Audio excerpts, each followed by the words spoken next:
अच्छा जनाब, हम लोग जो है वो नेक्स्ट वीक में अपना एडमिशन इसका बंद कर देंगे। कमिंग वीक में क्यों? यार मैं जो है ना 60 से ज्यादा स्ट्रेंथ इसलिए नहीं रखता क्योंकि मुझे चेक करना होता है पेपर्स। ठीक है, तो पेपर चेक करना मेरे लिए मुश्किल काम हो जाता है। जाहिर है आपके प्रैक्टिस क्वेश्चन चेक करना एक बड़ा ज्यादा है। तो लास्ट अटेम्प्ट में मैंने ये चीज सीखी। लास्ट अटेम्प्ट में हमने जज्बात में आके जो है ना हमने 70-80 बच्चे ले गए। तो मेरे लिए बहुत बड़ा हैसल हो गया। तो मैं नेक्स्ट वीक से ज्यादा फिर एडमिशन ओपन नहीं रखवाऊंगा। मैं उनको बोलूंगा कि उसके बाद आप बंद कर दें ताकि हमारा जो है वो डेजिग्नेटेड रिजल्ट्स जो है वो इस पे जनरेट हो सके। ठीक है जनाब, तो अगर आपका कोई दोस्त ऐसा है जो अभी भी सोच रहा है या इरादा है तो यार ये लास्ट वीक होगा। इसके बाद हम जो है वो उसको ऑफ कर देंगे एडमिशन के प्रोसेस को। ठीक है, तो and by of I mean of ये। आप चाहे फिर उसके बाद अब बोले कि सर कहीं से रेफरेंस लगवाएं तो हो जाएगा। रेफरेंस की जरूरत ही नहीं है क्योंकि फिर वो रिकॉर्डेड पे जा सकता है। ठीक है, या रिकॉर्डेड पे जाएगा या फिर वो नेक्स्ट अटेम्प्ट में और रिकॉर्डेड का ऑप्शन में दे सकता हूँ। क्योंकि रिकॉर्डेड वाले ज्यादातर जो है ना वो बच्चे पेपर चेक कराते ही नहीं है बहुत ज्यादा। अब ये क्यों नहीं कराते वो मुझे नहीं पता। मैं बोलता रहता लेकिन वो बहुत कम करवाते हैं। बहरहाल चले, लेट्स स्टार्ट। अच्छा, जिनकी आज फर्स्ट क्लास है मैं दोबारा से थोड़ा सा रिपीट कर दूं। हमने लास्ट क्लास में आई अज्यूम कि आपने देख ली होगी, और अगर नहीं देखी तो आज जाके देख लीजिएगा। बहुत डिटेल में मैंने आपकी एसबीएल की ओवरऑल स्टैंडिंग डिफाइन की थी। बहुत डिटेल में हमारी बात हुई थी। बहुत डिटेल में हमारी बात हुई थी regarding what actually SBL is. किस तरीके से आपका ये एग्जाम अब एग्जाम फॉर्मेट में या एग्जाम सिनेरियो में टेस्ट होगा।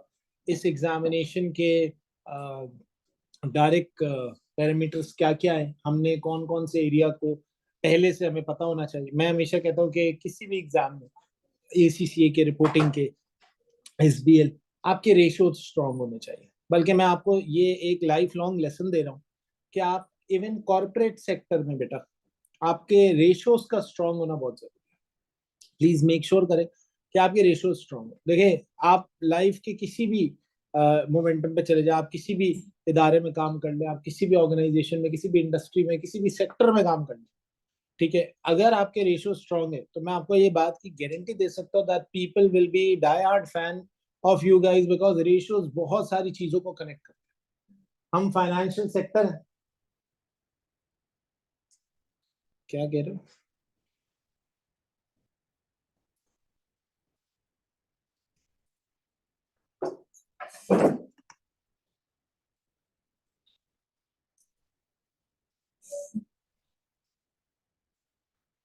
अच्छा अच्छा, ठीक है यार। नहीं, वो तुम्हारी रजिस्ट्रेशन एटलीस्ट नाम आ गया ना तो कोई मसला नहीं है उससे। वो फिर हो जाएगा, पेमेंट वगैरह का इशू नहीं। तो आजकल तुम्हारी इकोनॉमी ज्यादा स्ट्रांग हुई हुई है हमारी इकोनॉमी से। हालांकि तुम लोग बहुत बाद में आए हो, लेकिन शुक्र करोगे तुम लोग बहुत अच्छे मुल्क में इस वक्त, अफगानिस्तान से ही। तो बेसिकली आपके पास रेशियोज का स्ट्रांग होना बहुत जरूरी है। मेरी आपको एडवाइस है कि थोड़ा सा रेशियोज वगैरह पढ़ ले तो ज्यादा अच्छा है। अच्छा, हमने लास्ट क्लास के अंदर पेपर स्ट्रक्चर के बारे में बात की। हमने लास्ट क्लास के अंदर ये बात किया था कि हमारे 3 घंटा 15 मिनट का एग्जाम होता है, और इस एग्जामिनेशन के अंदर हमारे पास जो है वो कुछ ऐसे एरिया टेस्ट हो रहे होते हैं जो बेसिकली हमारे हमारी ओवरऑल ऑर्गेनाइजेशनल इम्पैक्ट को क्रिएट करते हैं। यानी हमारे एग्जाम के अंदर एक ऐसी चीज टेस्ट होती है जिसके अंदर हमारा ओवरऑल बिजनेस स्ट्रक्चर या लीडरशिप से रिलेटेड एक कनेक्शन हमारा डेवलप हो रहा होता है। एक सेकंड।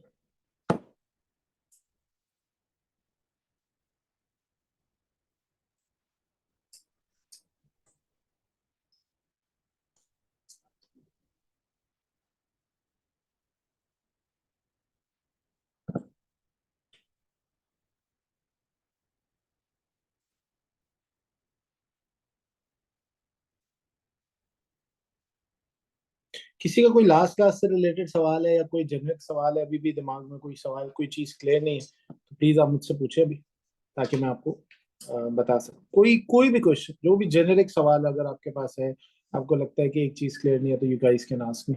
मैं आपको 2 मिनट दे रहा हूँ, आप पूछ सकते हो। जी, एनी क्वेश्चन? नहीं, चल अब हम स्टार्ट करते हैं। अच्छा, मैंने आपको अभी जो है ना, जैसे आपको याद होगा मैंने आपसे कहा था प्रोफेशनल फॉर्मेट्स हैं हमारे पास। ठीक है, तो मैंने अभी आपको एक हैंडआउट दिया है, ये प्रोफेशनल फॉर्मेट्स का किसके पास नहीं है अभी तक? अच्छा, मैं आपको कॉपी करवा के देता हूँ। हेलो फिलहाल सर, अस्सलाम वालेकुम। वालेकुम सलाम जी बेटा। सर आवाज़ आ रही है आपको? जी जी आ रही है। इसके लिए सर 5 मैं कॉपी। एक सवाल करना है सर। पूछे सवाल पूछे। सर मैं ये कह रहा था कि अगर जैसे कि मैं 3 महीने अभी पढ़ लेता हूँ और फिर अगर मुझे 6 महीने में पेपर देना होगा फॉर एग्जांपल, यार तो ये जो वाले मैं सवाल ना, ये वाले सवाल नहीं आपको नहीं जो सर, पर्सनल है।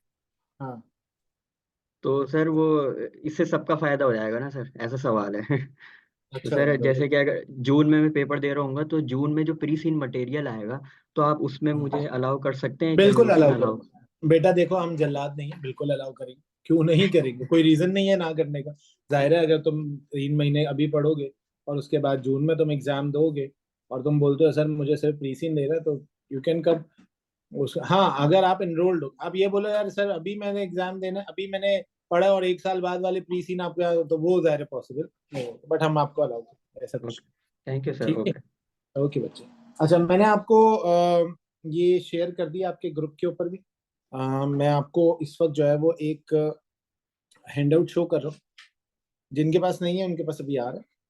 हम प्रोफेशनल फॉर्मेट्स पे पहले बात करेंगे बेटा, प्रोफेशनल फॉर्मेट्स क्या होते हैं और एसबीएल ने इन फॉर्मेट्स के हवाले से क्या बात की है, और ये फॉर्मेट्स हमारे लिए जानना जरूर। देखिए, मैं याद रखिएगा, मैंने डे 1 पे आपको इस वक्त फॉर्मेट शो कर, उसको फॉर्मेट्स को शो करने का रीजन ये है ताकि आप डे 1 से ये बात अपने दिमाग में बिठा लें that we need to rote learn, if not rote learn we need to be very much aware of these formats. अच्छा, अब ये फॉर्मेट्स क्या क्या है, इसके अंदर हमारे से रिलेटेड क्या क्या चीजें पूछी गई है।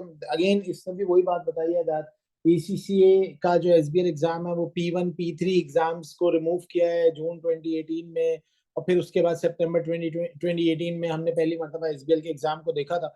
ठीक है, इस तरह का एक फॉर्मेट, जैसे यहाँ पे अभी हम लोग इसको डिटेल में नहीं पढ़ेंगे, हम अपने फर्स्ट चैप्टर को शुरू करेंगे आज। But for the time being what we are trying to do is कि हमें ये चीजें पता हो। लेटर या मेमो का एक फॉर्मेट है जो to from date subject year end इससे शुरू होता है। तो सबसे पहले आपको ये फॉर्मेट याद, अब सोचो इसके अंदर कुछ याद करने का कुछ है ही नहीं। And again at the end of the day student आके मुझे कहते हैं कि सर ये भूल गया था। तो अब आप ये लेटर का फॉर्मेट आपको आज ही याद हो गया, बल्कि मेरे ख्याल में क्लास 5 से आप पढ़ते हुए आ रहे हैं इस फॉर्मेट को। I don't think so that this is something which is rocket science जिसको याद करने के लिए हमें कोई जमाना लगाना पड़े। रिपोर्ट का फॉर्मेट है, अच्छा, हर जगह टू से शुरू होता है मामला, बस फॉर्मेट लिखने का तरीका थोड़ा सा डिफरेंट होगा। टू फ्रॉम सब्जेक्ट हेडर, ये सारी चीजें आएंगी रिपोर्ट के फॉर्मेट में। Then we have then we have the format of presentation slides. ये देख सकते हैं आप, प्रेजेंटेशन स्लाइड का आपके पास फॉर्मेट है। प्रेजेंटेशन स्लाइड का फॉर्मेट मैं बहुत डिटेल में आपसे डिस्कस करूंगा, क्योंकि बच्चा और एग्जामिनर दोनों ही, दो एग्जामिनर कहता है कि स्टूडेंट को ये बनानी नहीं आती, एग्जामिनर कहता है कि स्टूडेंट को ये समझाओ। और जब हमारे वर्कशॉप्स होती है ट्रेन द ट्रेनर वाली, इसके अंदर हमें ट्रेन किया जाता है कि what you need to do in your classes या what stunts do you need to perform in order to make sure that आपका स्टूडेंट जो है वो पास करे। तो उसमें एग्जामिनर ये बोलता है और एक एक्सपेक्टेशन रखता है कि यार आप स्टूडेंट को ये गाइड करके भेजे कि प्रेजेंटेशन स्लाइड का जो हेडर है, यानी कि जो प्रेजेंटेशन स्लाइड के जो पॉइंटर्स है, that is a different thing, and presentation slide के जो नोट्स है, it is completely a different. बच्चा यहीं पे सारी एक्सप्लेनेशन दे देता है, नीचे आते आते उसको फर्दर एक्सप्लेन करता है। तो एग्जामिनर कहता है नहीं भाई, मुझे यहाँ पे सिर्फ पॉइंटर चाहिए। दो बॉक्सेस एग्जाम में दिए हुए होंगे प्रेजेंटेशन स्लाइड के। अगर आपसे एग्जामिनर कहता है पेपर के अंदर that you need to make a presentation slide, आपसे एग्जामिनर कहता है that you need to make a presentation slide, तो प्रेजेंटेशन स्लाइड का मतलब क्या है? प्रेजेंटेशन स्लाइड का मतलब यह है कि वहां पे दो बॉक्स दिए हुए, अभी मैं आपको दिखा भी दूंगा। पेपर फॉर्मेट में आपको दो बॉक्स दिए होंगे, एक का नाम होगा प्रेजेंटेशन स्लाइड, दूसरे का नाम होगा अकम्पनिंग नोट्स।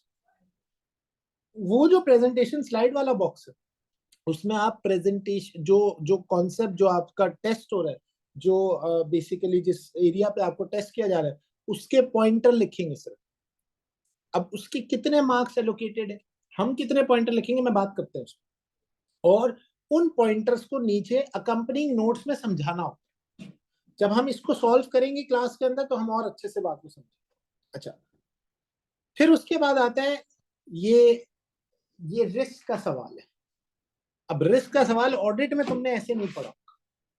ये बेसिकली रिस्क का क्वेश्चन है, रिस्क का इम्पैक्ट क्या होगा और रिस्क का लाइक्लीहुड क्या है, इसका एक मॉडल बनता है जिसका नाम है रिस्क हीट मैप, ठीक है, या तारा मॉडल। दो मॉडल्स हैं, risk heat map and Tara model. मैं जब रिस्क के टॉपिक पे आऊंगा तब मैं इसका फॉर्मेट याद कराऊंगा। So we need to learn these formats.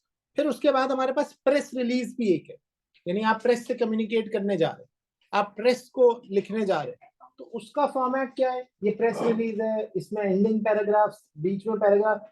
फिर एक आता है PID. PID stands for project initiation document.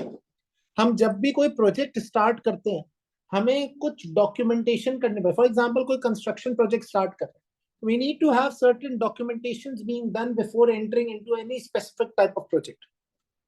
उस पीआईडी का फॉर्मेट ये होता है जिसमें प्रोजेक्ट के goal, scope, organisation, business case, constraint, stakeholder risk, project controls, reporting framework, PID sign off and summary आती है। फिर उसके बाद आपके पास जनरल प्रोफेशनलिज्म, कम्युनिकेशन और ये अगले 5 स्किल्स को डिफाइन कर। तो देखो बहुत ज्यादा फॉर्मेट्स नहीं है, तो डे 1 से आदत बना लो कि तुम्हें ये फॉर्मेट्स को जो है जब मैं आपको करवाना शुरू करूंगा तो तुम्हारे पास ये फॉर्मेट बिल्कुल क्रिस्टल क्लियर हो, इसमें ये लिखना है, इसमें ये लिखना है, यानी you should be at the end of the day being identifying कि okay these are the areas that I need to know, I need to rote learn, मुझे ये पहले से पता होंगे, मैं पेपर में नहीं भूलूंगा। कसम है तुम्हें, ये पेपर में फॉर्मेट नहीं भूलूंगा। पेपर में फॉर्मेट भूलना ये नहीं आप सोचो आपने पूरा ब्लंडर कर दिया। और मैं फिर ये बता रहा हूँ एसबीएल का पेपर उस वक्त इतना नर्व टेस्टिंग पेपर होता है कि 30% बच्चा वो फेल होता है जो एंजाइटी की वजह से पेपर दे रहा है, एंजाइटी के अंदर पेपर दे रहा है। इस पेपर के अंदर एंजाइटी नहीं होती, इस पेपर का मसला ही है क्योंकि इस पेपर में इतनी सारी इंफॉर्मेशन नजर आती है, इतनी सारी इंफॉर्मेशन। दिल कहता है प्री सीन खोल के चेक करूं ना करूं, प्री सीन पे क्या काम करूं, तो दैट गोज वेरी रॉन्ग। ठीक है जी, तो हमने एंजाइटी नहीं करती। अच्छा, अब मैं दूसरा काम क्या करने जा रहा हूं, मैं आपको एक लाइव पेपर दिखाने जा रहा हूं। पेपर दिखता जाए, देखें, मैं फिर ये कहता हूँ कुएं में कूदना है, कुआं देखना पड़ेगा। क्या हमें उस कुएं को, हम क्या कर सकते हैं इसको अचीव, मैं एक लाइव पेपर यहाँ दिखाऊंगा, ठीक है, और हम देखते हैं कि उस पेपर को हम किस तरीके से सॉल्व कर सकते हैं या वो पेपर हमारे लिए कैसे इफेक्टिवली इस पे आ सकता है। हम सॉल्व नहीं करेंगे अभी जाहिर है, और लेकिन हम उसको जो है ना वो देखने की जरूर कोशिश करते हैं। So let's see a live paper over here.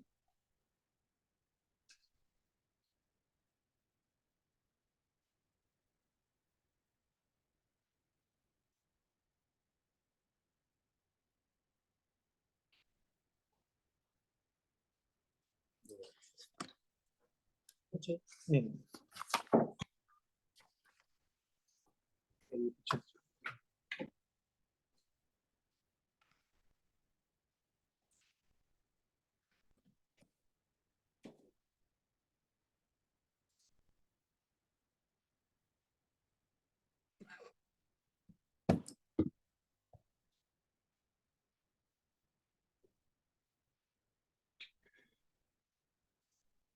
मैं आपको शो कर रहा हूँ, एक मिनट।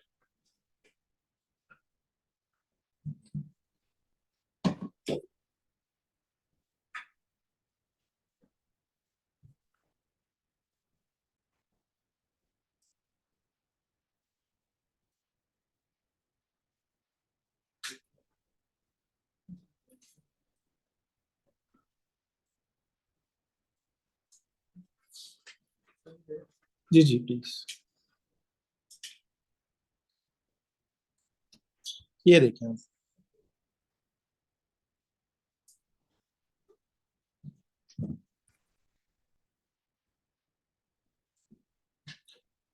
जनाब, ये आपका एग्जामिनेशन है, ठीक है।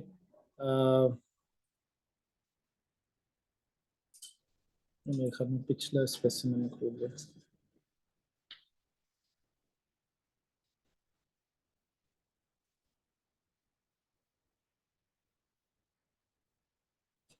नहीं ये नहीं है।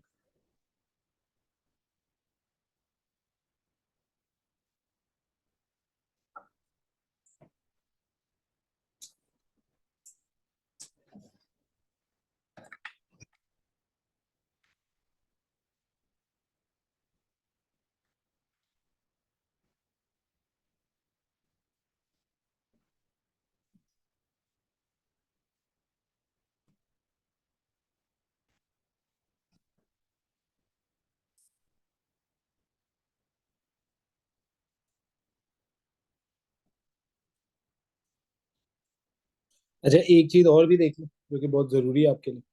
ये देखें, इसका जो रिजल्ट था वो भी मैं आपको दिखा रहा हूँ, ताकि आपका थोड़ा सा माइंड उस हवाले से भी क्लियर हो जाए। ये देखें, ये पास रिजल्ट है इस ईयर का। ठीक है, आपसे देख सकते हैं कि कोई एक भी 49 से कम नहीं है और 51 से ज्यादा नहीं है। ठीक है, तो it's a very good result, it's an amazing result. Pre series में वो भी एसबीएल जैसे एग्जाम का रिजल्ट इतना जबरदस्त कैसे हो सकता है। ठीक है, लेकिन मैं आपको फिर ये बात बोलूँ कि इसमें गोरे का रिजल्ट मिला हुआ है, जो कि 80% है, जो कि 95% है। तो हम हैं जो उस बेचारे का रिजल्ट खराब करते हैं। ठीक है, हम 30-40 पे लाते हैं, गोरा 80 पे लाता है, तो एवरेज निकलता है 50। ठीक है, क्योंकि अंग्रेजी का पेपर है ना, तो गोरे की तो मदर मदर टंग है, तुम्हारी तो नहीं है। तो तुम्हारा रिजल्ट नीचे, उसका रिजल्ट ऊपर। तो ये एक प्रॉब्लम है जो हमें आती है, फेस करती है। अच्छा, अब अगर हम देखते हैं तो हमारे पास यहाँ पर, ये देखिए आप,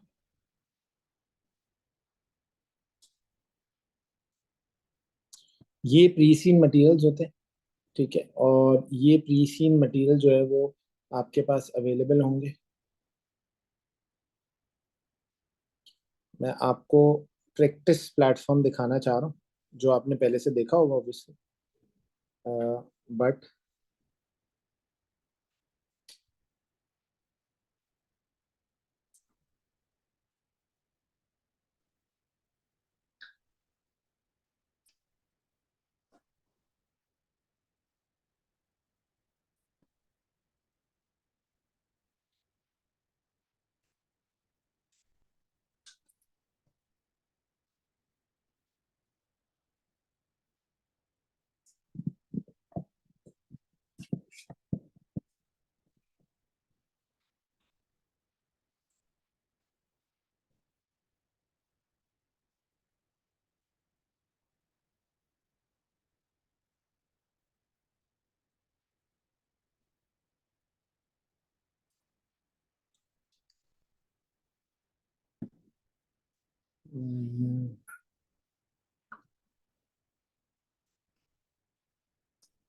ये देखें।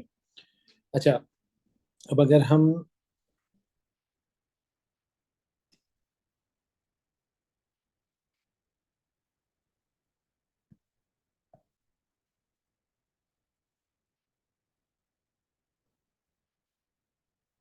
सी देखें, ये आपका प्रैक्टिस एग्जाम है अगेन। इसका इंटरफेस मेरे ख्याल में आप सबने जिंदगी भर में कोई जितनी मरतबा पेपर दिया, you all know the interface.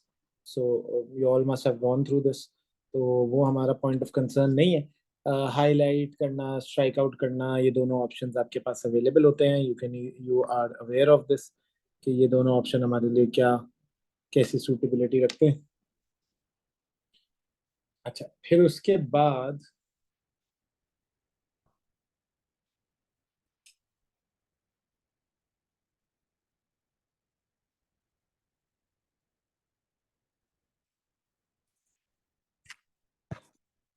ये सारी चीजें आपने, ठीक है, let's go to the exam. देखें, ऐसा होगा एग्जाम।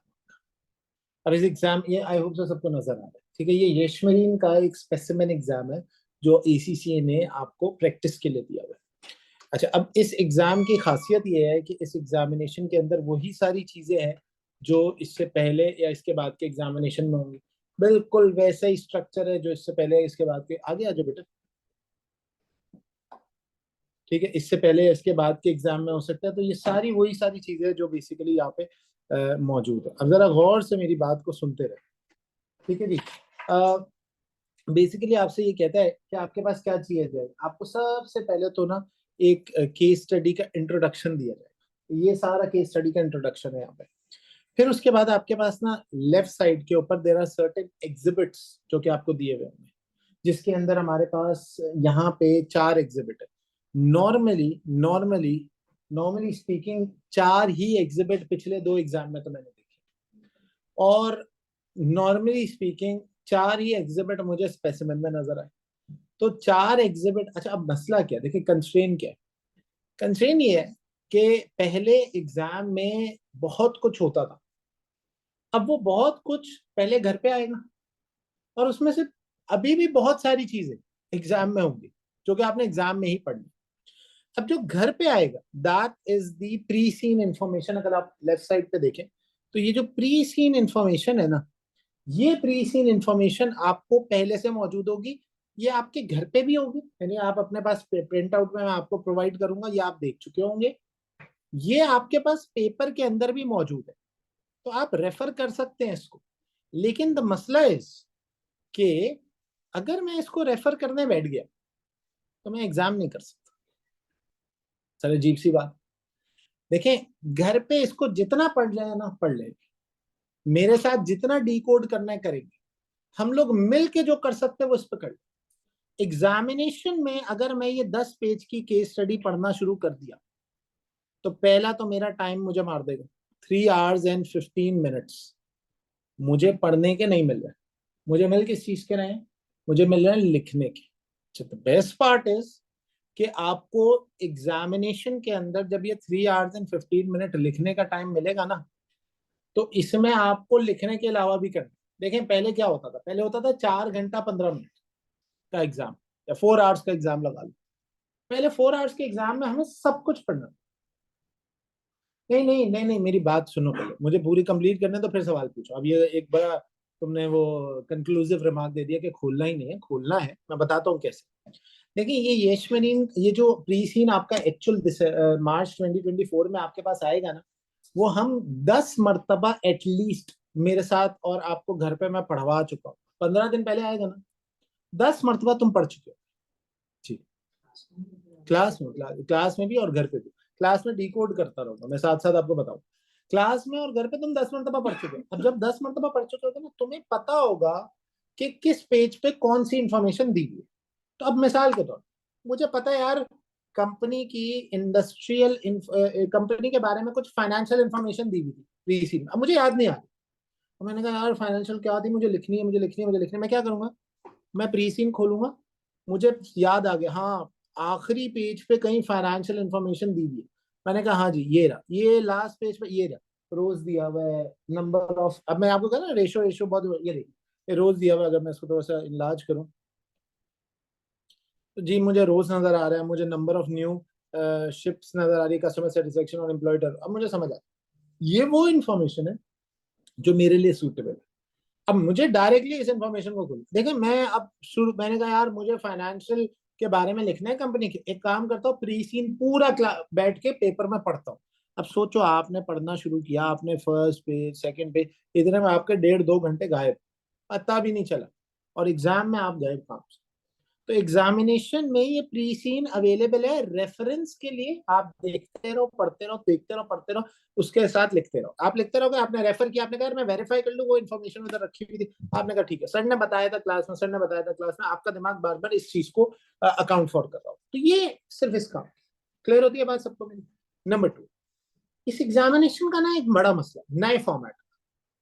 बड़ा मसला क्या है कि एसीसीए कहता है कि हमने तो रीडिंग टाइम मिनिमाइज कर दिया, जीरो कर दिया या कम कर दिया। यार प्री सीन से ना बहुत ज्यादा सवाल सॉल्व नहीं होते। 80% क्वेश्चन आपका सॉल्व होगा आपके एग्जिबिट से, और एग्जिबिट पेपर में ही मिलेंगे। यानी ये जो एग्जिबिट यहाँ लिखे हुए ना बेटा, ये आपको एग्जाम में ही मिलेगा। मैं भी आऊंगा बिल्कुल, अब परेशान नहीं हो। अब इस एग्जिबिट में क्या होता है? इस एग्जिबिट में इस कंपनी से रिलेटेड कुछ फर्दर इंफॉर्मेशन होगी। जैसे एक इन्वेस्टमेंट प्रोजेक्ट है, ये कंपनी एक शिप कंपनी है, ये कंपनी कोई और कंपनी खरीदने जा रही है। अब ये कंपनी उस प्रोजेक्ट के बारे में बता रही है, ये कह रही है हाँ अगर हम ये कंपनी खरीदते हैं तो इसका मार्जिन इतना है, इसका मार्जिन इतना है, ऑपरेटिंग मार्जिन इतना है, पे बैक पीरियड इतना है, एनपीवी इतना है, आईआरआर इतना है, फर्स्ट रेवेन्यू इतना है, ये सारी चीज ये दे सकता है फाइनेंशियल इंफॉर्मेशन। क्वेश्चन इसी से होगा भाई, क्वेश्चन इसी से सॉल्व होगा। अच्छा, अब पढ़ना तो ये भी है। फिर दूसरा, इसने दूसरे एग्जिबिट के पार्ट में ये बता दिया कि स्टाफ हमसे कितना सेटिस्फाई है। होता है 1-1.5 पेज का ही, होता ज्यादा नहीं है, लेकिन आपकी पढ़ने की कैपेबिलिटी पे डिपेंड करेगा सारा मामला। फिर उसके बाद इसने तीसरा दे दिया रिस्क मिटिगेशन एक्शन, कि रिस्क मिटिगेटिंग एक्शन क्या क्या हो सकते हैं। कंपनी के। अब आप ये देख लें, ये देखें, it's a small paragraph, flooding risk, ये सारी चीजें दी है, it's a very small paragraph but पढ़ना तो है। और एंजाइटी में वैसे ही टाइम ज्यादा लगता है, ऐसा लगता है मैं कुछ स्किप कर रहा हूँ, मुझसे नहीं हो रहा। और ये चौथा एग्जिबिट, बोर्ड मीटिंग हुई है, तो बोर्ड ऑफ डायरेक्टर्स ने जो आपस में बातें की है ना, वो इसने यहाँ लिखी। CEO, chairman, finance director, technology director, human resource director, chief executive, इन्होंने आपस में जो बातें की है हमें भाई पढ़ना नहीं। देखें अब इसका मतलब क्या है, अब एसीसी का व्यू पॉइंट क्या था? एसीसी का व्यू पॉइंट था, शेख बिलाल साहब, आप 15 दिन पहले बच्चे को प्री सीन घोल के पिला दें। मैंने कहा पिला दिया भाई, 15 दिन पहले पूरा प्री सीन उसके दिमाग में डाल दें, चले जी ये भी हो गया। अब बच्चे को आप तैयार बच्चे को भेज दें। अब बच्चे का एंजाइटी लेवल कम है, क्यों? बच्चे को पता है यार इस दफा मेरे पास ऑटोमोबाइल इंडस्ट्री आ रही है, और इस ऑटोमोबाइल इंडस्ट्री के अंदर कंपनी का नाम है एबीसी कंपनी, और इस एबीसी कंपनी के बारे में मुझे बहुत कुछ पता है, इस इंडस्ट्री के बारे में मुझे बहुत कुछ पता है। सब कुछ पता होने के बाद आज मैं इस एग्जामिनेशन में बैठूंगा, इस एग्जामिनेशन में मुझे फर्दर इंफॉर्मेशन दी जाएगी। अब वो फर्दर इंफॉर्मेशन होंगे 4 एग्जिबिट। अब उसमें हो सकता है कि ये कंपनी पीक्यूआर कंपनी को खरीदने जा रही है, ये एबीसी कंपनी जो है वो, लेट्स सपोज इसके बारे में न्यूज़पेपर में एक नेगेटिव आर्टिकल छपा है, उसका वो नेगेटिव आर्टिकल क्या है? ये एबीसी कंपनी जो है वो एक्सपेंशन स्ट्रेटजी पे जा रही है, ये एबीसी कंपनी कोई नई मशीन लगा रही है, ये एबीसी कंपनी ये कर रही है, ये एबीसी कंपनी वो कर रही है। ये एग्जिबिट्स दिए गए, समझ आती है बात?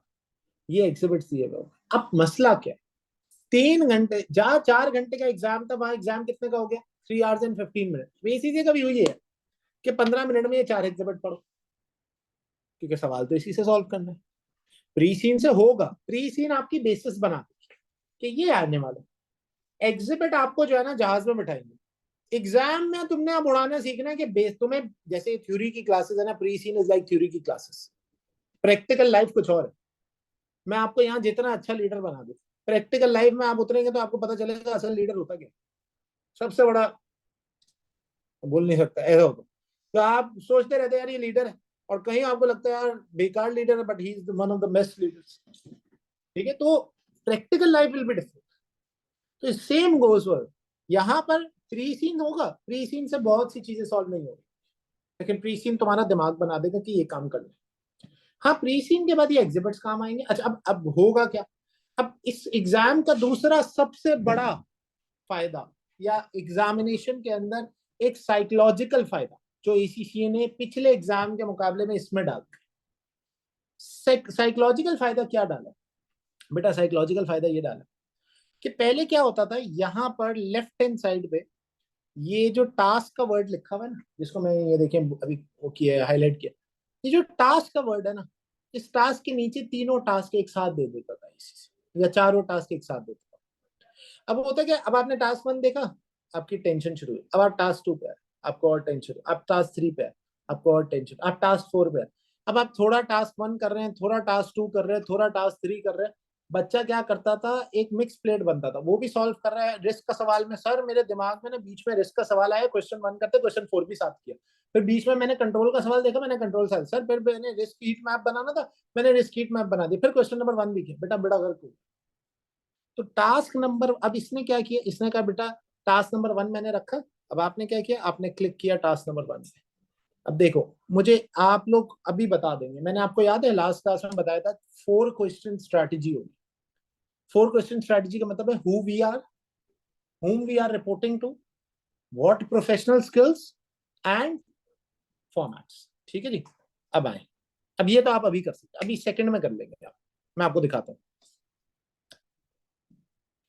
एक बात बताएं, यहां से ढूंढे, कहीं आपको दिया हुआ है कि आप कौन है? प्लीज आ जाओ, प्लीज मुझे बताएं, यहां से आपको कहीं अगर तुम्हें भी नजर नहीं आ रहा, बच्चे आगे आ जाओ। ठीक है, हाँ जी, यू वर्क फॉर,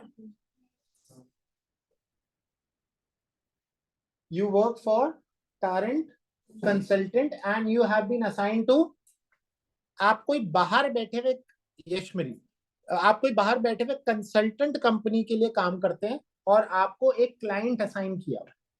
अब पूरे पेपर में या तो आपका एक रोल होगा, या आपके हर टास्क के अलग अलग रोल होंगे? मैं फिर रिपीट कर रहा हूँ, पूरे पेपर में या तो आपका एक रोल होगा, इस पेपर में आपका एक ही रोल।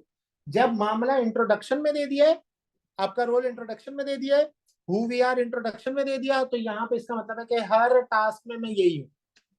लेकिन अगर ये हर टास्क के अंदर दे देता, जैसे टास्क नंबर 1 में बोलता है ये आप कंसल्टेंट है, टास्क 2 में बोल सकता है सीएफओ है, टास्क 3 में बोल सकता है सीईओ है, टास्क 4 में बोल सकता है आप इंटरनल ऑडिटर है, टास्क 5 में कुछ तो बोल सकता है, ये हो सकती है। तो मैंने आपको दोनों पॉसिबिलिटी बता दी।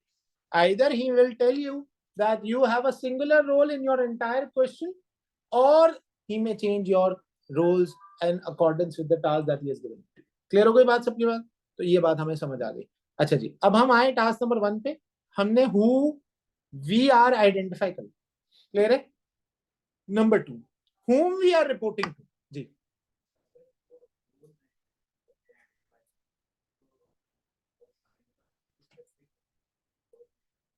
यार जब हम एसबीएल के क्वेश्चन सॉल्व करेंगे ना प्रैक्टिस के, तो मैं तुम्हें इतने क्वेश्चन सॉल्व करा दूंगा कि मैं तुम्हें ये बात लिख के दूंगा कि पेपर में इन रोल्स के अलावा नहीं आ सकते। 99% वो आपसे आपका काम सीईओ वाला करवाता है, सीएफओ वाला कराता है, कंसल्टेंट वाला कराता है, फाइनेंशियल कंसल्टेंट वाला कराता है। सिर्फ फाइनेंस और कंसल्टेंट और सीईओ और सीएफओ के रोल्स के दरमियान ही आप घूमते हैं। ये कोई लिस्ट तो नहीं है कि आपके रोल्स क्या क्या हो सकते हैं, लेकिन मैं जब क्वेश्चन इतने करवा चुका हूँ ना, तो तुम खुद बोलोगे हाँ सर मुझे लिस्ट समझ आ गई, यही हो सकता है। समझ आई बात मेरी? अच्छा, अब जरा मेरी बात को गौर से सुनना। देखिए, अब हमने ये आइडेंटिफाई कर लिया हु वी आर। ये मैं ऐसे ही एक क्वेश्चन आपको दिखा रहा हूँ ताकि आपके दिमाग में क्लियर हो जाए कि मेरा पेपर आना कैसा है। Who we are, whom we are reporting. तो अब इसमें देखो, द चीफ एग्जीक्यूटिव बिलीव, यहां से पढ़ो। अब मुझे बताओ तुम किसको रिपोर्ट कर रहे हो? Board of, prepare a report to, format क्या है? रिपोर्ट। प्रोफेशनल स्किल देखो, प्रोफेशनल स्किल कौन सा मांगा जा रहा है तुमसे? सही है जनाब, इवैल्यूएशन। देखिए मेरी बात आपको समझ आ रही? 4 सवाल। Who we are consultant. whom we are reporting to, we are reporting to the board। what professional format, हमसे मांगा गया रिपोर्ट, और हमें कहा गया है कि आप जो है वो एक इवैल्यूएशन स्किल पे काम करते हैं। क्लियर होती है बात सबको? अच्छा, अब दूसरी चीज, ये बात समझ आ रही? इन्होंने एक टास्क एक स्क्रीन पे रखा है, जो कि बहुत अच्छा काम किया है। साइकोलॉजिकल प्रेशर कम होता है। जब मैं 3 टास्क देखता हूँ, मेरा दिल करता है पेपर में जाने अनजाने। हालांकि मैं पिछले दफा से बच्चों को, जब तक पुराना फॉर्मेट था, मैं बच्चों को कहता था हराम है कि अगर आपने दूसरा टास्क खोला भी पहला करते वक्त। लेकिन बच्चा बोलेगा सर थोड़ी बैठे यहाँ पे, खोल के शुरू हो जाता, तो दूसरा भी साथ साथ। आदत होती है सर, दोनों काम एक साथ कर लेते, थोड़े से इधर डाल दो, थोड़ा सा इधर डाल दो। अब क्या होता है, आप एक जम्बल्ड आंसर बनाओ। आंसर 1 में लिखना था, लिख के 2 में आ गए, क्यों? दोनों साथ करने की आदत। देखो अकाउंटिंग के अंदर ये चल जाता है यार, फाइनेंशियल रिपोर्टिंग का भी सवाल, सॉरी पीएनएल का सवाल भी कर रहा हूँ, और साथ ही साथ डेफर्ड टैक्स का सवाल भी कर रहा हूँ। तो डेफर्ड टैक्स का पीएनएल से कनेक्शन होता है, आप कर सकते हो कि मैं करूँ, लेकिन यहाँ नहीं हो सकता। नंबर 1। नंबर 2, मैं नेक्स्ट पे गया, मैंने यहाँ नेक्स्ट क्लिक किया, तो मेरे पास सारी स्क्रीन सेम रहेगी, कोई स्क्रीन के अंदर चेंजेस नहीं होगी, अलबत्ता मेरा टास्क चेंज हो जाएगा। टास्क नंबर 2 आ जाएगा।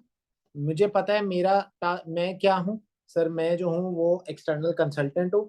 टास्क नंबर 2 में write a letter to the chief executive. मैं किसको लेटर लिख रहा हूँ? Chief executive. प्रोफेशनल स्किल्स कौन से हैं? Communication. Sir part B, prepare briefing note. Format क्या मांग रहा है?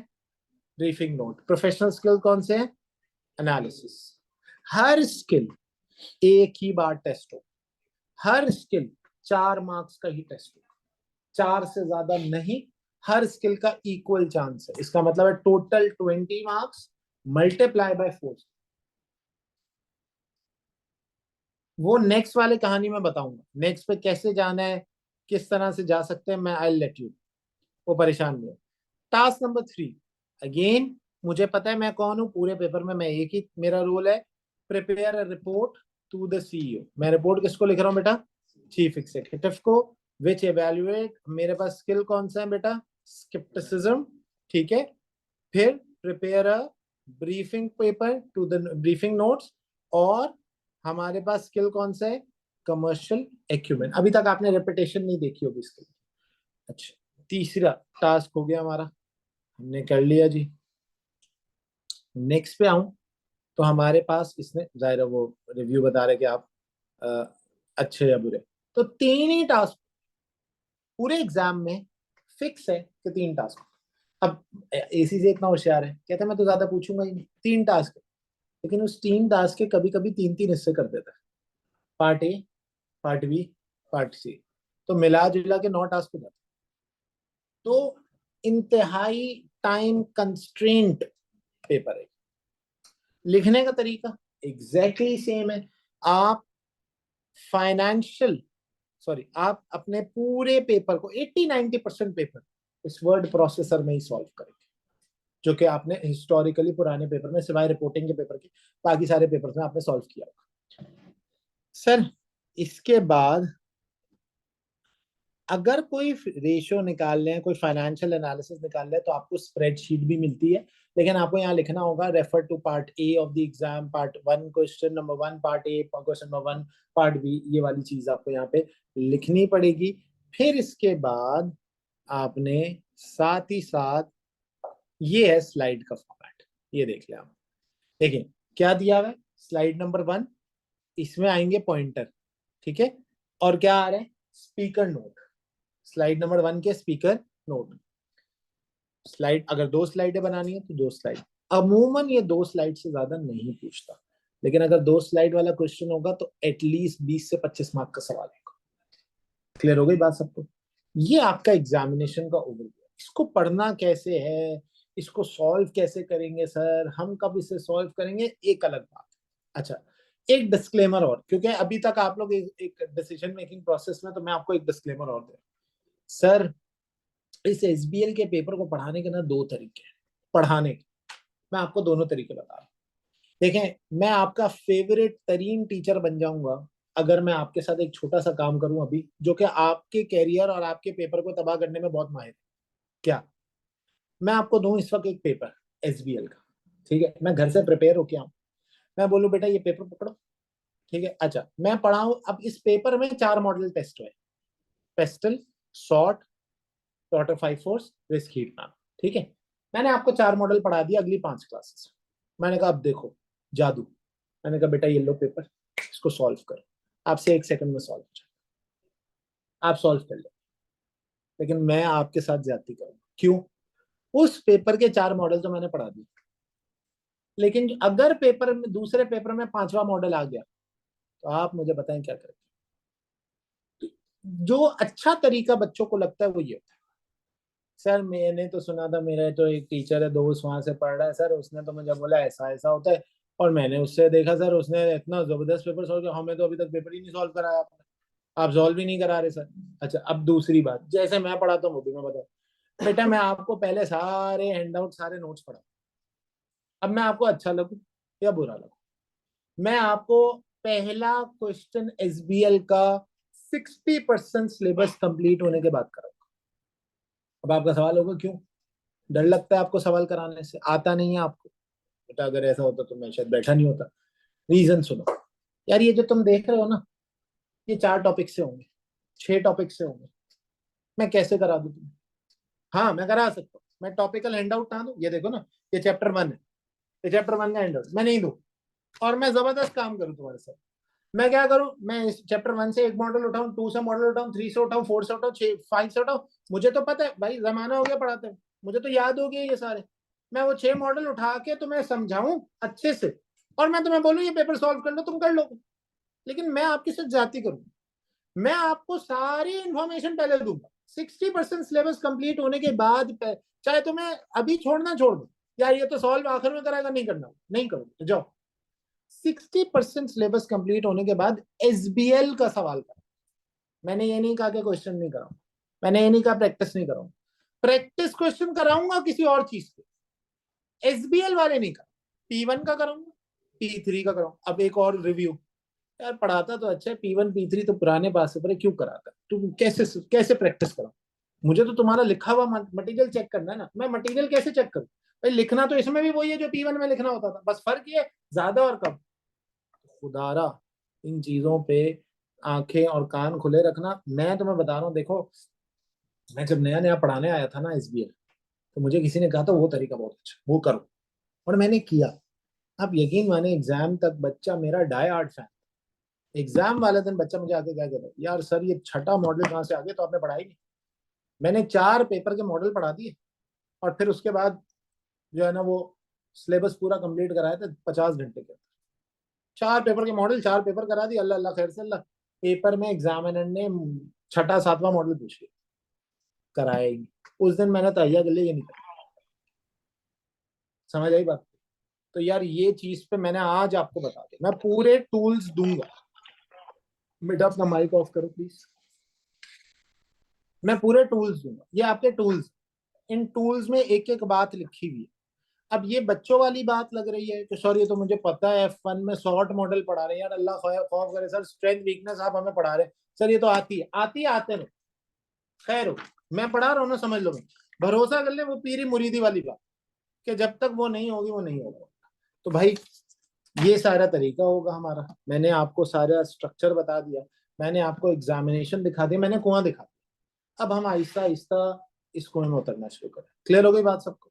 समझ आती है? मैं आपको चैप्टर नंबर 1 दे रहा हूँ, without wasting any further time. I am sharing this PDF on the WhatsApp group as well, so that student जो कि ऑनलाइन बैठे हैं वो आप लोग वहां से डाउनलोड कर ले, जो फेस टू फेस है उनको मैं प्रोवाइड करूँ। एक इनको दे दे, एक आप चला दे। कोई सवाल है अभी भी किसी का, तो आई एम रेडी कि मैं आपको जो है वो जवाब दूं। बट लॉजिकल सवाल है यार बस। कोई सवाल, कोई परेशानी, कोई कॉन्सेप्ट, कोई मसाइल, प्लीज आप मुझसे पूछो।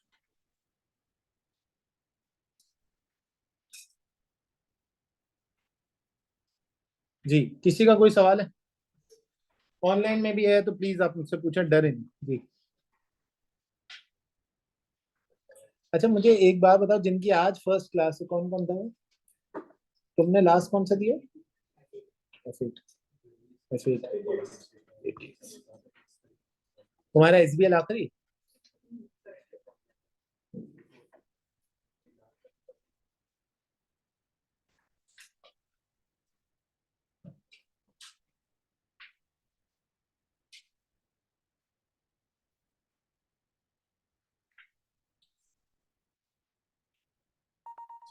अच्छा अब एक चीज और, वहीं रख लो, वहीं रख लो। अब एक चीज और सुन लो, देखें ये स्ट्रैटेजी के ना 2 पार्ट्स, 2 हैंडआउट्स। अच्छा मेरा एक तरीका होता है, हर हैंडआउट के आखिर में ना एक बॉक्स मिलेगा। उस बॉक्स में दिए हुए होंगे प्रैक्टिस क्वेश्चन। अच्छा इसमें नहीं है क्योंकि ये पहला पार्ट।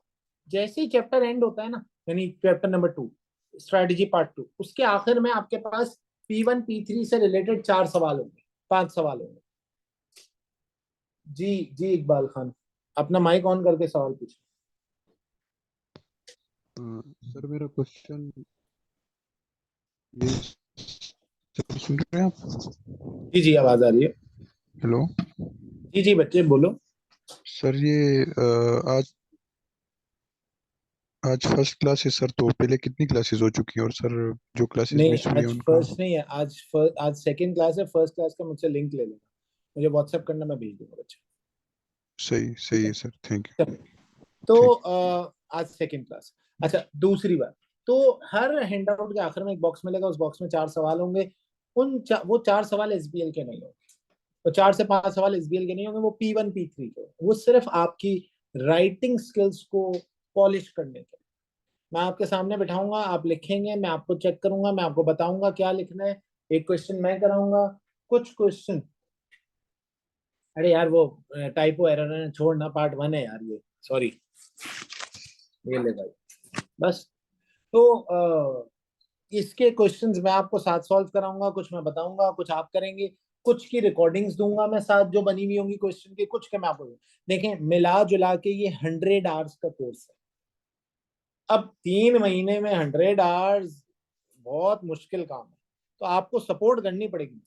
कुछ रिकॉर्डिंग मिलेंगी, कुछ प्रैक्टिस रिकॉर्डिंग होगी, कुछ ऐसा होगा, मिक्स एंड मर्ज करके। मेरा 99% कोर्स आपके साथ फेस टू फेस और लाइव और ऑनलाइन में होगा।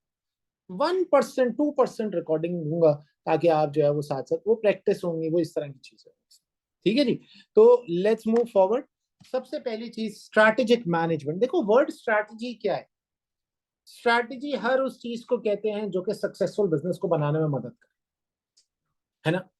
नोकिया के सीईओ ने एक बात कही थी, we didn't did anything wrong still we failed. Nokia के सीईओ ने कहा था कि हमने कुछ गलत तो नहीं किया था, but still we failed. Remember one thing, गलत किया था, and that was not making a good strategy.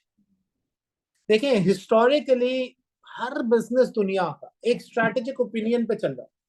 मैं आपको अपने बिजनेस में, क्योंकि I have also been into restaurant business, मैंने रेस्टोरेंट बिजनेस चलाया था एक जमाने में और बहुत अच्छा चलाया था, लेकिन बस अल्लाह ताला की तरफ से शायद कुछ मामला अच्छा नहीं था तो वो नहीं हुआ। But remember one thing, business on start करने के लिए you need to have a good plan. किसी भी चीज को स्टार्ट, किसी भी बिजनेस को स्टार्ट करने के लिए you need to have a plan. ठीक है, मैं जब एसबीएल पढ़ाने जा रहा था तो मार्केट के अंदर माशाल्लाह से बड़े जाने पहचाने टीचर्स मौजूद थे, तो मैंने एक स्ट्रैटेजी बना ली थी अपनी life that I need to do something which is different from the others। तो मैंने कहा यार मैं पेपर चेकिंग मॉड्यूल पे आऊँ, और आज आपको मैं रिव्यू बता सकता हूँ, आपको ऐसे रिव्यू मिलेंगे कि यार पढ़ना है ना तो एक काम करो, बिलाल के पास जाओ, लेकिन अगर तुम्हें पेपर चेक करना है तो उससे पढ़ लो, वो बहुत अच्छा पढ़ा, वो पेपर चेक करके दे देगा तुम्हारा। And that is which became my competitive as. पिछले 2 साल में मेरा जो 80-90% रिव्यू आता है वो इस वजह से आता है कि यार इस बंदे को पेपर चेकिंग करने की आदत है, कि पेपर चेक कर देगा, हमें अच्छा लगता है। स्पून फीडिंग, हालांकि एसबीएल का बच्चा इतना बड़ा स्पून फीडिंग नहीं होना, लेकिन स्पून फीडिंग अच्छी लगती है। ठीक है जी। तो स्ट्रैटेजिक मैनेजमेंट, देखिए किसी भी बिजनेस को इनिशिएट करने के लिए ना आपके पास 2 पर्सपेक्टिव का पता होना जरूरी है। किसी भी बिजनेस को इनिशिएट करने के लिए you need to know 2 different perspectives. पहला पर्सपेक्टिव होता है मैक्रो इकोनॉमिक एनवायरनमेंट, और दूसरा पर्सपेक्टिव होता है micro economic environment. Macro economic environment का मतलब होता है कि world at large, world at large. मैं आपको एक मिसाल देता हूँ, ये एक कंपनी की बॉटल है, I bought it from Pakistan, और मेरे पास पिछले 10 दिनों से ऑफिस में यहाँ वहाँ लोग पूछते हैं यार दुबई से मंगवाया है? हाँ, दुबई से नहीं है, I bought it from Pakistan. आपको पता है this became an opportunity for this company to get into Pakistani market and earn as much as he can. This is a pure Dubai-based company, but it opened its operation within last maybe 1 or 2 months within Pakistan. Standard से review करवाया, Pakistani market में आज ये penetrate कर गई है। मसला ये था कि एक ऑप्शन जो हमने पेप्सी कोक का बाइकॉट का वो चला ना, तो उसके बाद ये और इस जैसे और ब्रांड जो कि मार्केट में पेनिट्रेट करने का पहले सोचते नहीं थे, आज वो मार्केट में पेनिट्रेट करते हैं, and that too because of a good strategy. The best part is that they are selling it below the Pakola's price. तो जब तुम पागोला से सस्ता बेचोगे और पाकिस्तान में आगे दुबई के नाम से बेचोगे तो तुम्हारा भरोसा वैसे ही स्ट्रांग है। क्यों? तुम्हारा कॉन्फिडेंस, तुम पे कॉन्फिडेंस बहुत ज्यादा लोग अच्छा रखेंगे। क्यों? Because you are an international brand, and being an international brand selling it lower than the local brand, तो मैं तो कहता हूँ, और again at the end of the day being मुसलमान एज वेल, तो सोचो यार ये तीनों चीजें कितना कंट्रीब्यूट करेंगी इसकी सक्सेस के अंदर। ठीक है, तो कहता क्या है, देखो मैक्रो इकोनॉमिक एनवायरनमेंट को इवैल्यूएट करना बहुत जरूरी। आज मेरी अभी एक मीटिंग पे बात हो रही थी, तो उन्होंने कहा यार आप एसीसी का फ्यूचर कहाँ देखते हो। एक पॉडकास्ट भी मेरी फेसबुक पे रखी हुई, आप चेक कीजिएगा, उसमें बड़ा अच्छा, उसमें हमारे जो थे वो बड़ी जबरदस्त बातें उन्होंने पूछी थी, तो वो देखिएगा जरूर। तो उन्होंने पूछा क्या भाई एसीसी का, मैंने कहा भाई एसीसी का फ्यूचर बहुत स्ट्रॉन्ग। मेरे पास माँ बाप की कॉल आती है, सर ऐसी डिग्री बता दे, ऐसी सर्टिफिकेशन बता दे जिससे बच्चा बाहर चले, और एसीसी इसमें बहुत अच्छा काम कर रहा है। तो एसीसी की इस वक्त job market middle eastern side में तो बहुत स्ट्रॉन्ग है। और मैं कितने स्टूडेंट्स को जानता हूँ, I have students from Amsterdam, I have students all around the globe. Karachi Pakistan से उठ के वहां जा रहे हैं। इसका मतलब है एसीसी की मार्केट स्ट्रेटजी बहुत स्ट्रॉन्ग है। एसीसी ने ओवरऑल एनवायरनमेंट को जज कर लिया। ऐसी डिग्री बेचो जो हर जगह चले, ऐसी डिग्री नहीं कि जिसके बाद 2 पेपर और देने पड़े, 4। देखिए आपका पाकिस्तान का मेडिकल का स्टूडेंट को यूएस में काम करने के लिए, यूके में काम करने के लिए पीएसएमएल ही देना पड़ता है। अब ये जो वो जाके एग्जाम देता है, अगेन पढ़ाई के ऊपर फिर पढ़ाई पे फिर पढ़ाई। एसीसी के बाद आपको किसी दुनिया के 109 ममालिक के अंदर जो है वो आपको एग्जामिनेशन देने की जरूरत है। यूएसए करता है, वो भी सीपीए देता है, वो हो जाता है। यूएसए के अलावा आपको कहीं नहीं पड़ेगा। The best part is that they know how macroeconomic environment is working. तो हर बिजनेस को macroeconomic environment को evaluate करना पड़ता है and then goes to the microeconomic. तो अब ये evaluation कहते हैं strategic positioning या strategic analysis of a company. हम सबसे पहले strategize करेंगे, position out करेंगे कि हमारा बिजनेस कहाँ पर easily एक अच्छे बिजनेस मोमेंटम को गेन कर सकता है. तो कहाँ कैसे पता चलेगा? देखें, अब दो एनवायरमेंट्स, एक एक्सटर्नल एनवायरनमेंट को एनालाइज करना, दूसरा इंटरनल एनवायरनमेंट को एनालाइज करना. When I am talking about the external environment analysis, there are two different models. जब मैं एक्सटर्नल एनवायरमेंटल एनालिसिस की बात करता हूं ना बेटा, तो मेरे पास दो डिफरेंट मॉडल आते हैं. ये जो पेस्टल का मॉडल है, that is basically the macro environment model. ये एक मैक्रो एनवायरमेंट मॉडल, हम मैक्रो लेवल पे एनवायरमेंट को एवेल्युएट कर रहे हैं. और फिर हमारे पास जो इंडस्ट्रियल मॉडल आता है, this is micro environment model. लेकिन याद रखना, with the perspective of external environment. देखें, पाकिस्तान के अंदर, हमारे मुल्क के अंदर कोई गवर्नमेंट रेगुलेशन चेंज होती है, क्या होता है? अल्टीमेटली हमारे बिजनेस पे इम्पैक्ट आता है. कोई गवर्नमेंट रेगुलेशन चेंज हो गई, क्या होगा? इम्पैक्ट आएगा बिजनेस पे. मैं आपको एक कॉर्पोरेट एग्जांपल दे रहा हूँ, without taking name, I am going to give you an example and that too is connected to some of the political parties of Pakistan. मैं आपको एग्जांपल देता हूँ, सुने.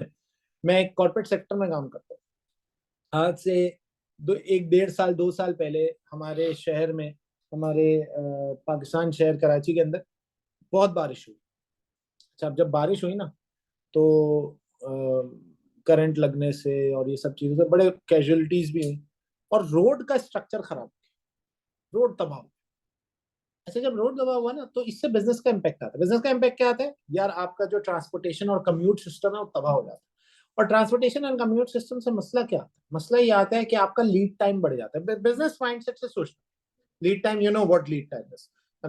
The time taken from a product that is being produced to the product that is being delivered. तो अब जहां पे 3 दिन में प्रोडक्ट पहुंचती है, वहां 3.5 दिन में पहुंचती है. अब 3.5 डेज में प्रोडक्ट पहुंचने लगी थी. मार्केट में एक हैसल क्रिएट हो गया. तो हमने गवर्नमेंट को अप्रोच किया, being an industry, being one of the leaders of this industry.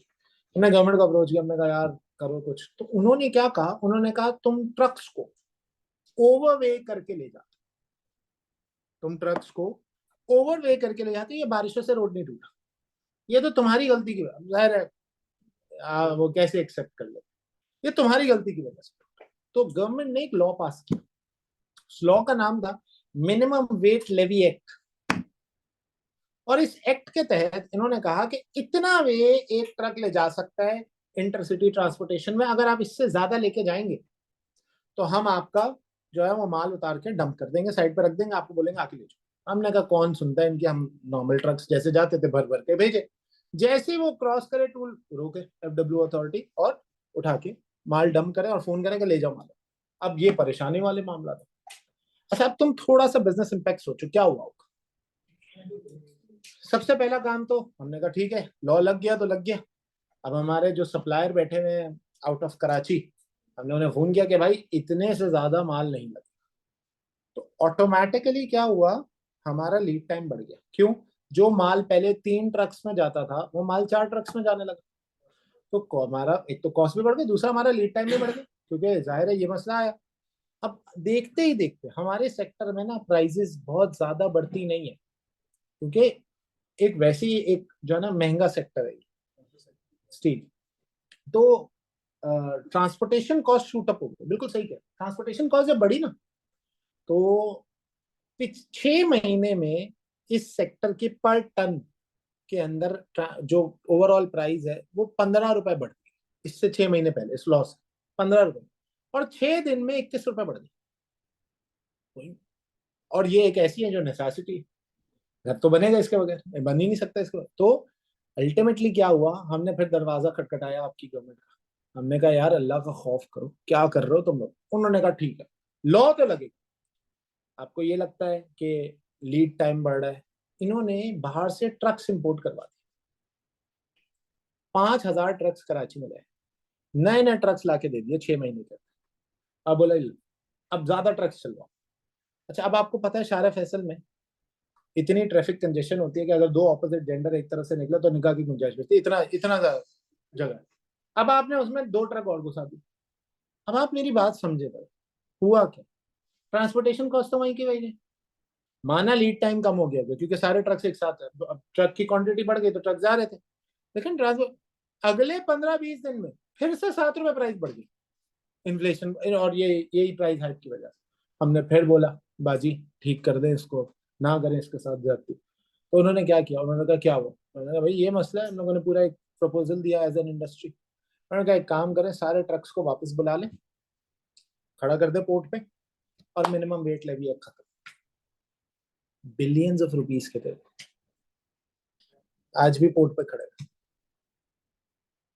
ठीक है। And that minimum weight levy act was removed, no more act is now being applied.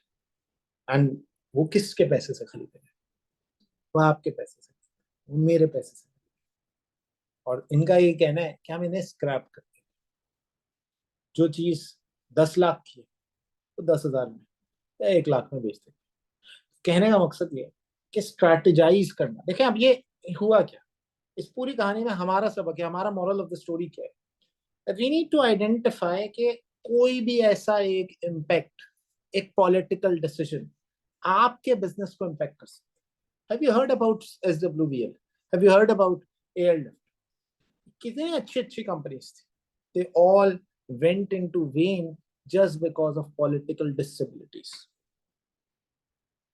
कहता है भाई आपने इकोनॉमिक एनवायरनमेंट को देखना, आपने मैक्रो इकोनॉमिक को इवैल्यूएट करना, आप पहले एनालाइज करके उतरे कि political, economical, social, technological, ecological factors कैसे ऑपरेट करते, कितना स्ट्रांगली ऑपरेट करते। और दूसरे नंबर पे आप क्वार्टर 5 फोर्सेस को देखें, हम देखते हैं क्या होता है। लेकिन सिर्फ एक्सटर्नल एनवायरनमेंट ही हमारे लिए काफी नहीं होती, हमें इंटरनल फैक्टर्स को भी देखना होता है ना। What are the internal factors? बेटा internal factors are your strength and weaknesses. आप एक, अब एग्जाम में सवाल कैसे आएगा? एग्जाम में आपसे सवाल पूछते, कहता है आप एक प्लेन एरिया में कंस्ट्रक्शन कंपनी चला रहे, आपको एक अपॉर्चुनिटी मिली है कि एक कंपनी माउंटेनियस एरिया में खरीद ले जो कंस्ट्रक्शन का ही काम करती है। आपसे कहते हैं evaluate this strategy if you should do it और नॉट। तो आप वहां पे पहली बात पता है क्या लिखो? Do we have internal strength? भाई जो बंदा प्लेन एरिया में पॉसिबिलिटी रखता है, उसकी लेबर मोबिलिटी अगर मैं माउंटेनियस एरिया में कर भी दूं तो उसकी तो, आप ऐसे सोचे ना कि मैंने एक मैकेनिक को बोला कि डॉक्टर का काम करके दिखाओ, वो नहीं कर सकता जी।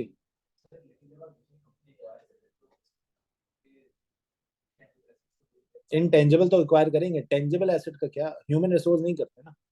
ह्यूमन रिसोर्स को हम रखते हैं, लेकिन हमारा ज्यादातर अली अली एक्सप्रेस ने ना दराज को खरीदा है। तो नॉर्मली हमारा दिल क्या होता है, हम अपनी रिसोर्सेज रखें, because we do not know कि वो कैसा है। और दूसरी बात, एक लॉबी बन जाती है, तो हम उस लॉबी को भी ब्रेक करना चाहते हैं। तो नॉर्मली आप सोचो, अगर कल को PIA प्राइवेटाइज होता है या रेलवे प्राइवेटाइज होता है, आपको लगता है वो बंदा उस बंदे को रखना चाहेगा? एक बार बताओ, तुम दूसरी कंपनी को एक्वायर करोगे, क्यों कर रहे हो?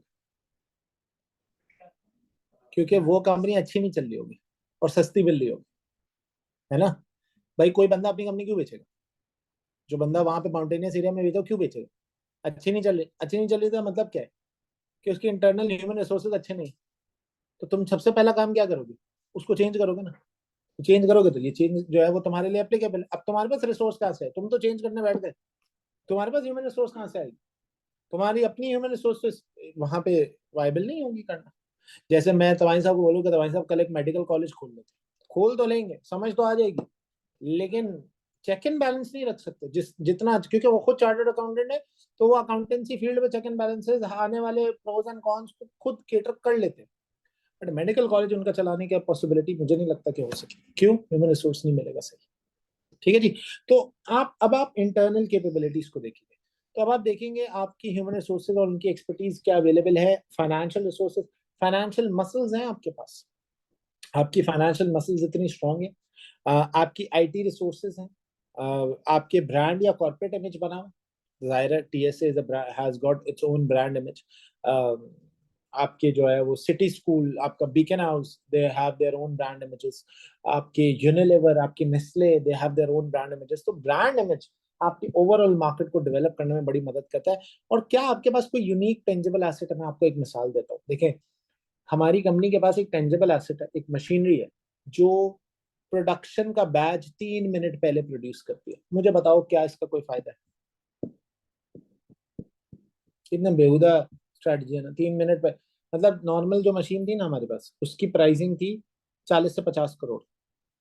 ये जो खरीदी है ना, इसकी प्राइस है 96 करोड़। कोई नई चीज है ही नहीं इसके अंदर, वही जैसे प्रोड्यूस होता था वैसे ही प्रोड्यूस होता। बस 3 मिनट पहले बैच प्रोड्यूस करते थे। कोई फायदा है इसका? वॉल्यूम कम टाइम में प्रोड्यूसर के बीच सर इतना बड़ा फायदा है, आपकी सोच है। अरे लॉन्ग टर्म छोड़ो, शॉर्ट टर्म में भी। पहले पता है क्या होता था? मैं मार्केट में बैठा हुआ, मैं दुकानदार हूँ, अब बोलूंगा यार इसका तो खत्म हो गया माल, इस कंपनी का है, कस्टमर ले जाएगा। लेकिन अगर हर बंदा बोले सिर्फ इसी कंपनी का माल पड़ा हुआ है मेरे पास, तो आप सोचो मेरी कितनी गुडविल होगी। पहले हमारा माल दुकान पर खत्म होता था, दुकानदार कहता था इसका नहीं है, ये ले लो। अब इसमें कौन सा लगा हुआ है तुम्हें पता है? मैं नाम नहीं ले रहा क्योंकि यूट्यूब पे जाए। इसमें कौन सा स्टील लगा हुआ है तुम्हें पता है? कभी सोचा? पता नहीं, थर्ड क्लास क्वालिटी का हुआ, जलजला आया, गिर गया तो क्या करोगे?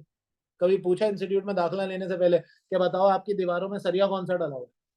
मैं चेक करना चाहता हूँ, अगर आपकी दीवार में सरिया अच्छा है तो एडमिशन लूंगा और पढ़ूंगा। क्यों? मेरी जिंदगी से ज्यादा इंपॉर्टेंट कोई चीज नहीं है। तो I really want to know the quality of the steel that you are using within your institute. मेरे ख्याल में इनको खुद भी नहीं पता होगा। कभी आपके घर में लगा हुआ स्टील पता है आपको कौन सा? मेरे ख्याल में आपको भी नहीं पता होगा। हम इनडिसाइसिव है ना। तो यार खुद सोचो, अगर मैं सरिया बेच रहा हूँ तो कंपनी ए का बेचू या कंपनी बी का बेचू, कॉन्ट्रैक्टर कहता है सस्ता बेचो। तो अगर मेरी चीज अवेलेबल ज्यादा हो तो मेरी बिकेगी। ठीक है ना? हर हर प्रोडक्ट की मार्केट डायनामिक अलग है। ये एक मोबाइल फोन है, इस मोबाइल फोन के डायनामिक ये है कि ये ब्रांड पे बिकता है, इसकी प्राइसिंग आप पे कर सकते हो। कल मुझे एक बड़ा अच्छा कमेंट मिला, मैं एक शादी पे था, एक बंदे ने बोला कितने का, मैंने उसको प्राइस बताई, उसने बोला ये मैंने 15,000 के लिए सेम काम करता है। तो इसकी एक ब्रांड इमेज है। बात सही है उसकी, कॉल वो भी कर सकता था, मैसेज वो भी कर सकता था, व्हाट्सएप वो भी चला रहा था। लेकिन द फैक्ट इज कि इसकी ब्रांड इमेज है जो कि उस ब्रांड इमेज को आगे फर्दर मूव करने में फायदा देती है। तो अगर मेरा ब्रांड इमेज डेवलप हुआ, मैं मेरे पास एक प्रोडक्शन हाउस है, एक प्रोडक्शन मशीन है जो 3 मिनट पहले प्रोड्यूस करते हैं, इसका बहुत सोचो। For 3 minutes we paid 46 crore for 3 minutes earlier production, we paid 46। यार कोई तो स्ट्रैटेजी होगी ना उस आदमी की जो बैठ के डिसीजन ले रहा है कि मुझे इसमें पैसा इन्वेस्ट करना चाहिए। कुछ तो वो आदमी सोच समझ के लगा रहा होगा, मैं और आप उस तक पहुंच नहीं सकते। लेकिन मुझे समझ आती है क्या होगा सर, वो 3 मिनट की प्रोडक्शन स्टाइल जो है उसका वो बहुत स्ट्रांग है, वो बहुत सारी चीजों को केटर करता है। फिर फाइनेंशियल रिसोर्सेज, आईटी रिसोर्सेज। आपके पास आईटी रिसोर्सेज क्या है? ब्रांड या corporate image, unique tangible asset. मैंने आपको बताया कि हमारा यूनिक टेंजिबल एसेट क्या है। फिर मिशन। देखिए हर कंपनी को सबसे पहले जब ये डिसाइड हो जाए कि हमने बिजनेस करना है, हमारे पास अच्छी स्ट्रैटेजी है, हमने एनालाइज कर लिया, एक्सटर्नल एनवायरनमेंट देख लिया, इंटरनल एनवायरनमेंट देख लिया, now we need to decide what is our mission of starting our own company. तो आप मिशन में देखते हो कि स्टेक होल्डर की एक्सपेक्टेशन। देखिए आपकी क्या एक्सपेक्टेशन है मुझसे, कि मैं आपको पेपर अच्छे से पास कराने तक पहुंचा। अगर मैं ये करूंगा तो मेरी मार्केट आप ही डेवलप, आप ही जाके फेसबुक ग्रुप्स में मुझे टैग करते हैं, आप ही जाके फेसबुक ग्रुप पे नाम लिख रहे होते हैं, आप ही जाके सारी मार्केटिंग कर रहे होते हैं। इनफैक्ट मैं आपको यहाँ पे जवाब दे सकता हूँ, आई होप सो मैं गलत ना हूँ। कितने बच्चे ऐसे जो फेसबुक ग्रुप से नाम पढ़ के आए और मुझे नहीं जानते थे इससे पहले? कोई है ऐसे? एक दो ये देख सकते हैं आप। ठीक। और ऑनलाइन में भी मेरे ख्याल में बैठे होंगे जिनको ने सिर्फ फेसबुक ग्रुप्स देखे और आपने 1.5 लाख का भरोसा कर लिया, तो टेंशन में आ जाएगा। तो आप सोचे ना, so this means that you guys are creating my word of mouth। आप मेरी मार्केट डेवलप कर रहे हैं और पैसे भी नहीं ले रहे इस काम के। तो बिजनेस की मार्केट भी ऐसी डेवलप हो। How the hell is this पाक फैन मशहूर इन पाकिस्तान? या इतना डेवलप कैसे हो? ये ग्री का एसी क्वालिटेटिव एसी कैसे बन गया? आप कहते हैं यार ये ज्यादा अच्छे क्वालिटी का है, वो महंगा बेचते हैं, आप कहते हैं ज्यादा अच्छी क्वालिटी का, वो महंगा बेचते हैं। तो यू नो कि आपकी एक्सपेक्टेशन हमारे बिजनेस मॉडल और हमारी बिजनेस स्ट्रेटजीज को डेवलप। फिर क्लैरिटी ऑफ मिशन और future course of direction. Techniques include portfolio. अच्छा, अब ये सारी चीजों को करने के in order to analyse the business environment, in order to analyse that हम जिस मार्केट में जा रहे हैं उस मार्केट को कैसे कैप्चर करे, उस मार्केट को कैसे डेवलप करे, उस मार्केट को कैसे इनिशिएट करे, उस मार्केट में पहला कदम कैसे रखे। आपके बिजनेस के कुछ मॉडल्स हैं और आप उन मॉडल्स को यूटिलाइज करते हुए आप उस मार्केट के अंदर कदम रख सकते हो। उस मॉडल में सबसे पहला मॉडल आता है आपका पॉटर 5 फोर्स मॉडल। ये पॉटर 5 फोर्स मॉडल आगे जाके हम पढ़ेंगे। ये कहता है 5 फोर्सेस होती है: bargaining power of supplier, bargaining power of customer, threat of new entry, competitive rivalry and threat of substitute products. आगे पढ़ेंगे जाके। Pastel analysis, political view point देखो हमारे बिजनेस को पॉलिटिकली क्या चीज अफेक्ट कर सकती है। इकोनॉमिक, मैं पाकिस्तान की मार्केट में अपना बेसलाइन बना रहा हूँ, मैं पाकिस्तान की मार्केट में अपना बिजनेस डेवलप कर रहा हूँ। सोचे ना, स्टारबक्स से अगर कहा जाए पाकिस्तान में आके मार्केट डेवलप करो, तो वो बोलेगा पॉलिटिकल निजाम अच्छा नहीं है यार, हम नहीं आना चाहते। इकोनॉमिकली ये लोग इतने लग्जरी प्रोडक्ट्स अफोर्ड नहीं कर पाते, हम नहीं आना चाहते। Technologically they are not advance, हम नहीं आना चाहते। सोशली ये इतने वायबल नहीं है और हमारे खिलाफ तो आजकल बाइकआउट भी हो रहा है, maybe we do not want to come. Ecologically हम तो बड़े यूजर फ्रेंडली लोग हैं, ये तो लाहौर जैसे शहर में रहते हैं, तो again I do not want to come. And legally हमारे ऊपर रिस्ट्रिक्शंस लगती हैं, ये कहते हैं कि ये चीज ना बेचो, ये कहते हैं ये वो चीज ना बेचो। तो maybe these are the factors जिसने किसी ने तो किया होगा ना पेस्टल एनालिसिस स्टारबक्स का, किसी ने तो किया होगा ना अल्बैक का पेस्टल एनालिसिस। मैं आप उन ब्रांड्स का नाम ले रहा हूँ जो आपको पता है ये दुनिया में एग्जिस्ट करते हैं, but we do not have access to those brand. India के अंदर हमारे साथ अभी बच्चे बैठे हैं इंडिया की, यार they have their official Apple store, जो कि हमारे पास नहीं है। तो क्यों नहीं है? वो कहता है यार एप्पल स्टोर छोड़ो, यहाँ पे लोग mobile phone 3 lakh mobile phone जो है वो नॉन पीटी है पाकिस्तान में एप्पल कंपनी की। तो लोग मोबाइल खरीद के छोटा मोबाइल रख लेते, वाईफाई पे चला दे, सिम वाला अलग होता है, ये तो पाकिस्तान कौन ही अलग है भाई। फिर सॉर्ट एनालिसिस। अच्छा अब याद रखना, इसके अंदर होती है 4 बातें: strength, weakness, opportunity, threat. Strength and weakness जो होती है ना आपकी, ये आपके इंटरनल फैक्टर्स होते हैं।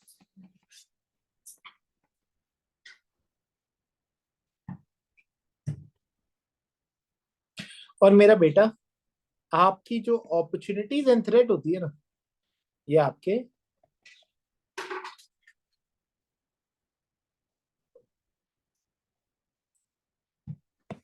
External factor. अच्छा फिर आता है पॉटर का value chain analysis. Value chain analysis क्या कहते हैं? कहते हैं किसी भी प्रोडक्ट और कंपनी को अच्छा बनाने के लिए 5 प्राइमरी और 4 सेकेंडरी एक्टिविटीज होती है। ये primary activity are the main activity, ये secondary activity are supporting activity. हमें 5 प्राइमरी और 4 सेकेंडरी एक्टिविटीज की बेसिस पे अपने कंपनी के ओवरऑल पर्सपेक्टिव को अच्छा डेवलप कर सकते हैं। Then we have the stakeholder mapping model, which is also known as Menlo mapping model. हम आगे जाके इस पे बात करेंगे। मुझे 1 सेकंड दीजिएगा। आप में से जो ग्रुप पे ऐड नहीं है प्लीज मुझे व्हाट्सएप कर दे, क्योंकि कल भी मेरे पास आप लोगों में से काफी बच्चों का नहीं आया। ये नंबर नोट कर लें, क्योंकि सारी कम्युनिकेशन इस पे होगी। 1 मिनट में आ रहा हूँ। इतना ऐसे जो एडिट नहीं यार, मुझे व्हाट्सएप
जी जनाब।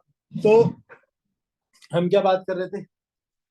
हम बात कर रहे थे रिगार्डिंग दी स्ट्रैटेजिक चॉइसेस। अच्छा, अब आप करेंगे क्या? आपने स्ट्रैटेजाइज कर लिया, आपने एनवायरमेंटल एनालिसिस कर लिया, आपने इंडस्ट्रियल एनालिसिस कर लिया। Now you need to generate all possible options to reach your mission. अब आप सारे पॉसिबल ऑप्शंस को एवेल्युएट करेंगे ताकि आप अपने मिशन को अचीव कर सकें। अब देखो, ऑप्शंस को एवेल्युएट करने का तरीका, भाई मैंने सोचा यार मैं एक ऑटोमोबाइल इंडस्ट्री में एंटर होने जा रहा हूँ। अब मैं इस ऑटोमोबाइल इंडस्ट्री के अंदर अपने बिजनेस को किस पर्सपेक्टिव से चलाऊं? क्या मैं complete automobile manufacturing in house रखूं? Option number A. तो मेरी क्या प्रॉफिटेबिलिटी आ सकती है, मेरा कॉस्ट बेनिफिट एनालिसिस क्या हो सकता है, या मैं अपने बिजनेस को के कुछ एरियाज को आउटसोर्स कर दूं टू स्पेशलाइज वेंडर्स, या मैं इंपोर्ट करवाऊं कुछ पार्ट्स और मैं एज अ ऑटोमोबाइल मैन्युफैक्चरर नहीं बल्कि ऑटोमोबाइल असेंबलर काम कर लूं। जैसे हमारी पाकिस्तानी इंडस्ट्री के अंदर ऑटोमोबाइल असेंबलिंग होती है, मैन्युफैक्चरिंग नहीं होती। तो मेरे पास ये सारे स्ट्रैटेजिक ऑप्शंस है, ये सारे ऑप्शंस को मैं जनरेट करके वैल्यूएट करूंगा, चेक करूंगा, जो ऑप्शन मुझे सूटेबल लगा सारे ऑप्शन के प्रोज एंड कॉन्स को देख, फिर select the strategy that best suits you. अब आपको जो परफेक्ट स्ट्रैटेजी लगेगी आप उसको अडॉप्ट कर लेंगे। तो ये बिल्कुल बेसिस हो गई कि हम किसी तरीके से स्ट्रैटेजी को लगाएंगे। अब हम जब स्ट्रैटेजी को एक्शन में लेके आएंगे तो एक्शन को कैसे इंप्लीमेंट करते हैं? इंप्लीमेंट कर देंगे सिलेक्टेड स्ट्रैटेजी को, मॉनिटर करेंगे रिजल्ट्स को और अमेंड करेंगे स्ट्रैटेजी को। अगर हम मिसाल के तौर पे नोकिया उस वक्त मार्केट के अंदर बहुत चला हुआ था जब नोकिया का कंपेटिटर्स नहीं थे, लेकिन जैसे ही BlackBerry, HTC, Samsung and other competitors entered the market of Nokia company, जैसे ही ये लोग एंटर होना शुरू है ना, आप देखें माशाल्लाह से नोकिया कंपनी का दिवालिया निकलना शुरू। अच्छा, दिवालिया निकलने का रीजन ये नहीं था कि नोकिया कंपनी का कोई उसको काम करना नहीं आता था, काम करना तो उन्हीं को आता था, पायनियर्स है यार वो। दिवालिया होने का रीजन या बुरी कंपनी होने का रीजन सिर्फ और सिर्फ ये था कि they did not adopted what actually was the demand of the entire market। यानी नोकिया कंपनी ने भी उसी वक्त अच्छी खासी इन्वेस्टमेंट की थी इन विंडोज फोन, ठीक है, लोमिया सीरीज जो आई थी, और उसी टाइम पीरियड में सैमसंग ने इन्वेस्टमेंट की थी in Android phones. Android became the user friendliness, और नोकिया कहता था कि यार जब हम कोई चीज लॉन्च करेंगे तो दुनिया एक्सेप्ट करेगी, ऐसा हो ही नहीं सकता दुनिया रिजेक्ट, और दुनिया ने रिजेक्ट कर दिया। सो आपने स्ट्रैटेजीज को देखना है, स्ट्रैटेजीज को वैल्यूएट करना है। अगर आपको स्ट्रैटेजी नहीं समझ आ रही, आप प्लान बी पे जाएं, always have a plan B. जैसे मैं हमेशा कहता हूँ एसीसी स्टूडेंट्स को कि don't be only dependent upon ACC. इस वक्त मार्केट में ना पॉकेट क्वालिफिकेशन का जमाना है, ठीक है। अच्छा, अब ये मुझसे ये सवाल नहीं पूछना कि सर कौन सी क्वालिफिकेशन।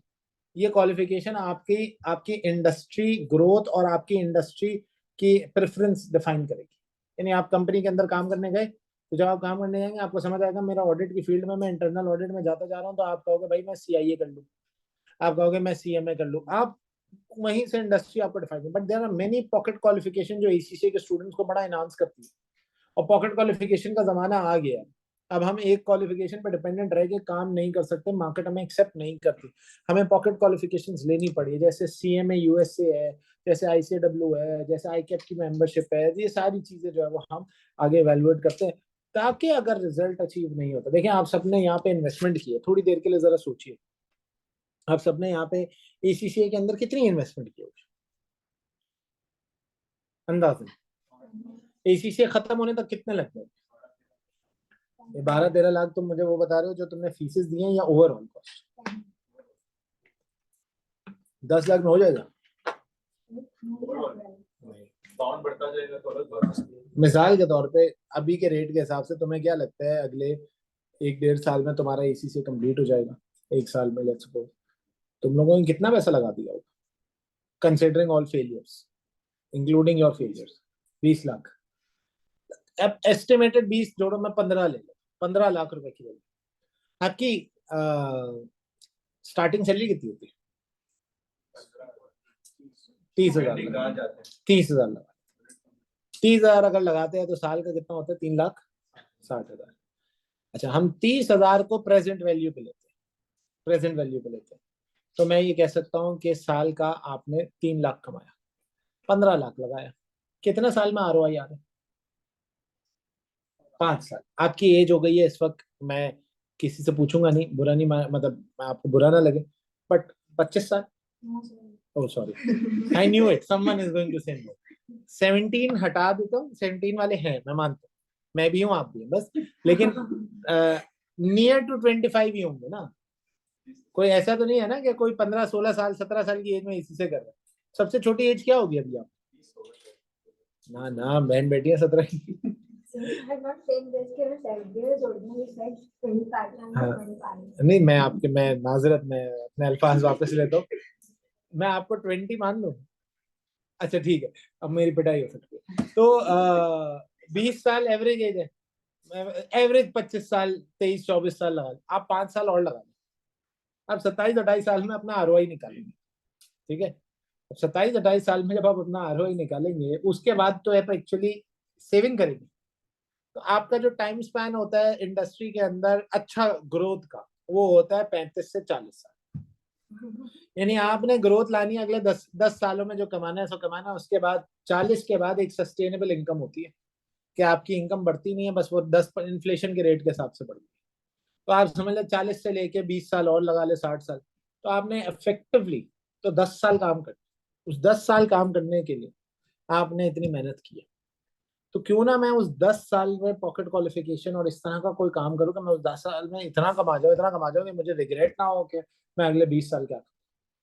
सो दिस मीन्स कि देखें, आपकी भी एक स्ट्रैटेजी है। मैं आपके पर्सपेक्टिव से बात करूं, मैं अभी बिजनेस की बात नहीं कर रहा, मैं आपके माइंडसेट से बात करूं।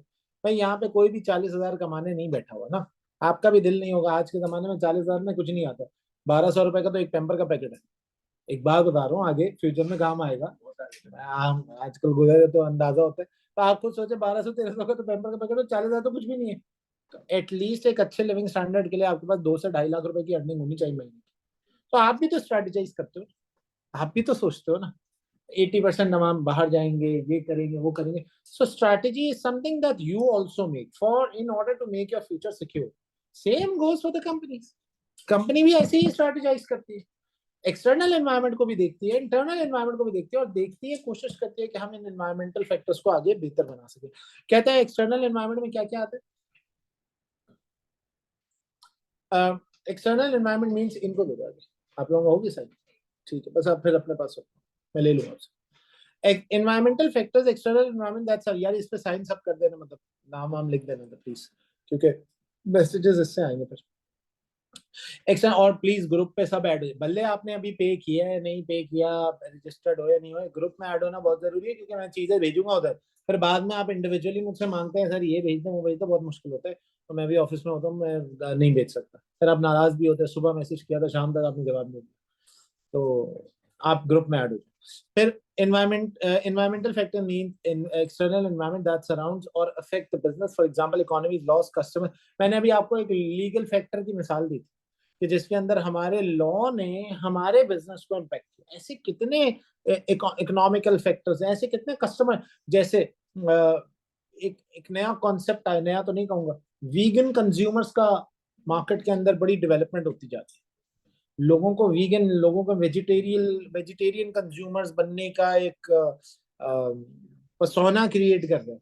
मैं ये तो नहीं कहूंगा कि अच्छा भी लगता है, मैं शायद आपको एग्जांपल दी थी या नहीं दी थी, तो मेरे एक स्टूडेंट हैं एसबीएल के ही थे, उन्होंने अपना एक कारोबार खोला। तो उसने मुझे बोला सर आपके लिए एक गिफ्ट भिजवाना है, आप अपने ऑफिस के एड्रेस में, उस वक्त ऑफिस में बैठा हुआ था, तो मैंने भेजा, मैंने तो उसने मुझे एक बॉक्स भेजा, नहीं नहीं कोई कमेंट नहीं थे उसमें, बॉक्स में उसने मुझे भेजा, मैंने उसको खोला तो बॉक्स में ना जगहें बनी हुई थी, स्पेसिफिक सेक्शंस थे, हर सेक्शन में एक नगेट रखा हुआ, चिकन नगेट से होते हैं। तो मैं क्लास में कभी कभी एग्जांपल देता हूँ कि मुझे ये बर्गर पसंद है, ये चीज पसंद है, तो उसने मुझे वो भिजवाया, बोला सर ये वीगन नगेट्स है and they are going to taste as it is, as if they are chicken nuggets. तो हम आपको भी प्रमोट करते हैं कि आप इस पे आए। मैं अच्छा, मेरे दिमाग दिल में इतनी क्यूरियोसिटी थी कि यार वाकई अगर ये चिकन है तो मैसिव काम किया मेरे बच्चे ने। मैं घर गया, मैंने कहा बनाओ इसको जरा जल्दी से, बनाया, यकीन माने इतना पथेटिक टेस्ट था इतना पथेटिक टेस्ट था कि मैं कहता हूँ यार इसको खाने थूकने के भी काबिल नहीं। ठीक है, लेकिन सर आपने उसको एडवाइस किया? नहीं, मैंने एडवाइस नहीं किया, क्योंकि देखो ये जो कैटेगरी ऑफ कस्टमर्स होती है ना वीगन, ये आपके खिलाफ हो जाएगी। आप इनको एडवाइस करके देखिए, बोलेंगे सर गोश्त खो रहे हैं आप, आपने कभी देखा कि आप कैसे किसी की जान ले सकते, तो you know. But again environmental factors ऐसे हैं कि जो हमारे पास ओवरऑल कम्युनिटी में जो है वो एक,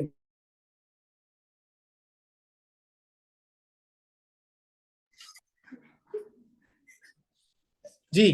तो देखिए हर किसी की एक सोसाइटियल वैल्यूज होती है, वीगन कंज्यूमर्स भी अच्छे मार्केट में डेवलप होते हैं, और जाहिर है आपके प्रेफरेंसेस के ऊपर जो है वो मार्केट डेवलप होती है। आगे बढ़ते हैं, फिर क्या कहते हैं, देखिए now type of external environment, अभी तक तो रजिस्टर भी नहीं हुआ होगा। General macro economic environment, this pertain to the country, ये ओवरऑल मुल्क के हवाले से बात करता है। और immediate micro economic environment, this pertain to the industry that we operate. तो अगर हम जनरल एनवायरनमेंट की बात, देखिए हमें दोनों एनवायरनमेंट लेके चलते। एसीसीए की जॉब मार्केट डेवलप होगी तो मेरी टीचिंग अच्छी चले, मतलब मेरी टीचिंग का मामला मुझे कमा के देगा। एसीसीए की जॉब मार्केट, आपको पता है ना, एक टाइम पीरियड में पाकिस्तान में एसीसीए की जॉब मार्केट बिल्कुल 2005-6, अल्लाह माफ करे, सीए ने बिल्कुल तबाह कर दिया था एसीसीए की मार्केट, क्योंकि वो रिस्ट्रिक्शन लग गई थी, फर्म में नहीं काम कर सकते थे, बहुत मसले आए थे। तो मुझे टीचर्स बताते हैं सर हम लोगों ने 2-2 बच्चे भी पढ़ाए, बड़े बड़े जाने माने टीचर्स कहते हैं सर हमने, जो आज 100-100 150-100 बच्चा पढ़ाते हैं, कह रहे सर हमने 2-2 बच्चे भी पढ़ाए, हमने 3-3 बच्चे भी पढ़ाए। तो कहते हैं सर हमने तो वो टाइम भी देखे, आपने तो बस, आप तो इस अच्छे वाले टाइम पीरियड में। कहने का मकसद ये कि जो इमीडिएट मार्केट है, इंडस्ट्री है, हर इंडस्ट्री की भी डायनामिक्स डिफरेंट होती है। फॉर एग्जांपल पाकिस्तान में ऑटोमोबाइल इंडस्ट्री अच्छी चल रही है आज, क्यों? कमाने का जरिया बना हुआ है, लोग अर्न कर रहे हैं, बनाने वाला भी अर्न कर रहा है, बेचने वाला भी अर्न कर रहा है। लेकिन पाकिस्तान में कम्यूट इंडस्ट्री पे इस वक्त एक जवाल आया हुआ, जैसे एयरलिफ्ट थी, जैसे एसडब्ल्यूबीएल है, तो ये कम्यूट इंडस्ट्री को कैसे ग्रो करे, इसके लिए भी आपके पास जो है वो कुछ एक्सटर्नल एनवायरमेंटल फैक्टर्स होते हैं। फिर देयर आर सर्टेन प्रेडिक्शन, देखिए ये सारी बातें मैं पूरा एसबीएल जो भी आपको पढ़ाऊंगा ना, स्ट्रैटेजी बनाओ स्ट्रैटेजी बनाओ, ये सारी प्रेडिक्शन ओरिएंटेड बात है। मैं ये तो कह नहीं सकता कि जो मैं बोल रहा हूँ वही होगा। भाई मैं आपको आज बोल रहा हूँ कि मेरा हमेशा दिल होता है कि मैं अपना एक टारगेट सेट करता हूँ, एसबीएल में मुझे इतने बच्चे चाहिए। हैरत की बात यह है कि इस दफा मैं टारगेट उल्टा सेट कर दूँ, मैं कहता हूँ कि इतने बच्चों पे लॉक लगाऊंगा, फिजिकल और ऑनलाइन पे के इतने बच्चों के बाद लॉक लगाऊंगा, क्योंकि मेरे लिए एक हैसल हो गया। टारगेट तो अचीव होता है, अच्छा तो लगता है आता हुआ बच्चा, लेकिन वो बदनामी हो जाती है, यार इस बंदे ने पेपर ही नहीं चेक किया मेरा, तो यार इसने 2 पेपर भी चेक नहीं करके दिए मुझे। जब ये बात आई तो मैंने कहा बस लॉक, अब इससे ऊपर एडमिशन नहीं, क्योंकि भाई अपना वो रेवेन्यू बचा लो, आपको पढ़ना है आप आ जाओ, रिकॉर्डेड पे आ जाए, मैं आपको बता, रिकॉर्डेड में भी हम सर्विस दे रहे हैं, लेकिन वो जाहिर है उसमें कम बच्चे जो है वो अप्रोच करते हैं। So this means that everything is based on predictions. आपका फ्यूचर क्या होगा ये प्रेडिक्शन है. आप में से कितने ऐसे होंगे जो फ्यूचर में जाके किसी कंपनी के सीएफओ लगे हुए होंगे, कितने ऐसे होंगे जो फ्यूचर में जाके किसी कंपनी के इंटरनल ऑडिट या एक्सटर्नल ऑडिट के डिपार्टमेंट के हेड लगे हुए होंगे, और कितने ऐसे होंगे जो आज से मुंशी का कारोबार शुरू करेंगे और फ्यूचर में वो अकाउंटेंट की पोजीशन पे रहेंगे. तो future can not be predicted, but आपके एनालिसिस और आपके व्यू पॉइंट और आपके रिजल्ट ओरिएंटेशन की तरफ से एक प्रिडिक्शन की जा सकता है. जैसे इन्होंने कहा कि sir my age is not 25, this means कि वो अगर छोटी उम्र में कॉर्पोरेट सेक्टर को ज्वाइन करती है तो इनके तरक्की के चांसेस कंपैरेटिवली एक ऐसे बंदे के मुकाबले में ज्यादा होंगे जो इसमें 25, 26 साल, 27 साल क्रॉस कर गए. मेरी बात को आप समझ रहे हैं कि क्या कहना चाह रहे. तो this means that I can predict her future to be bright as compare to the person जिसकी एज 25 है.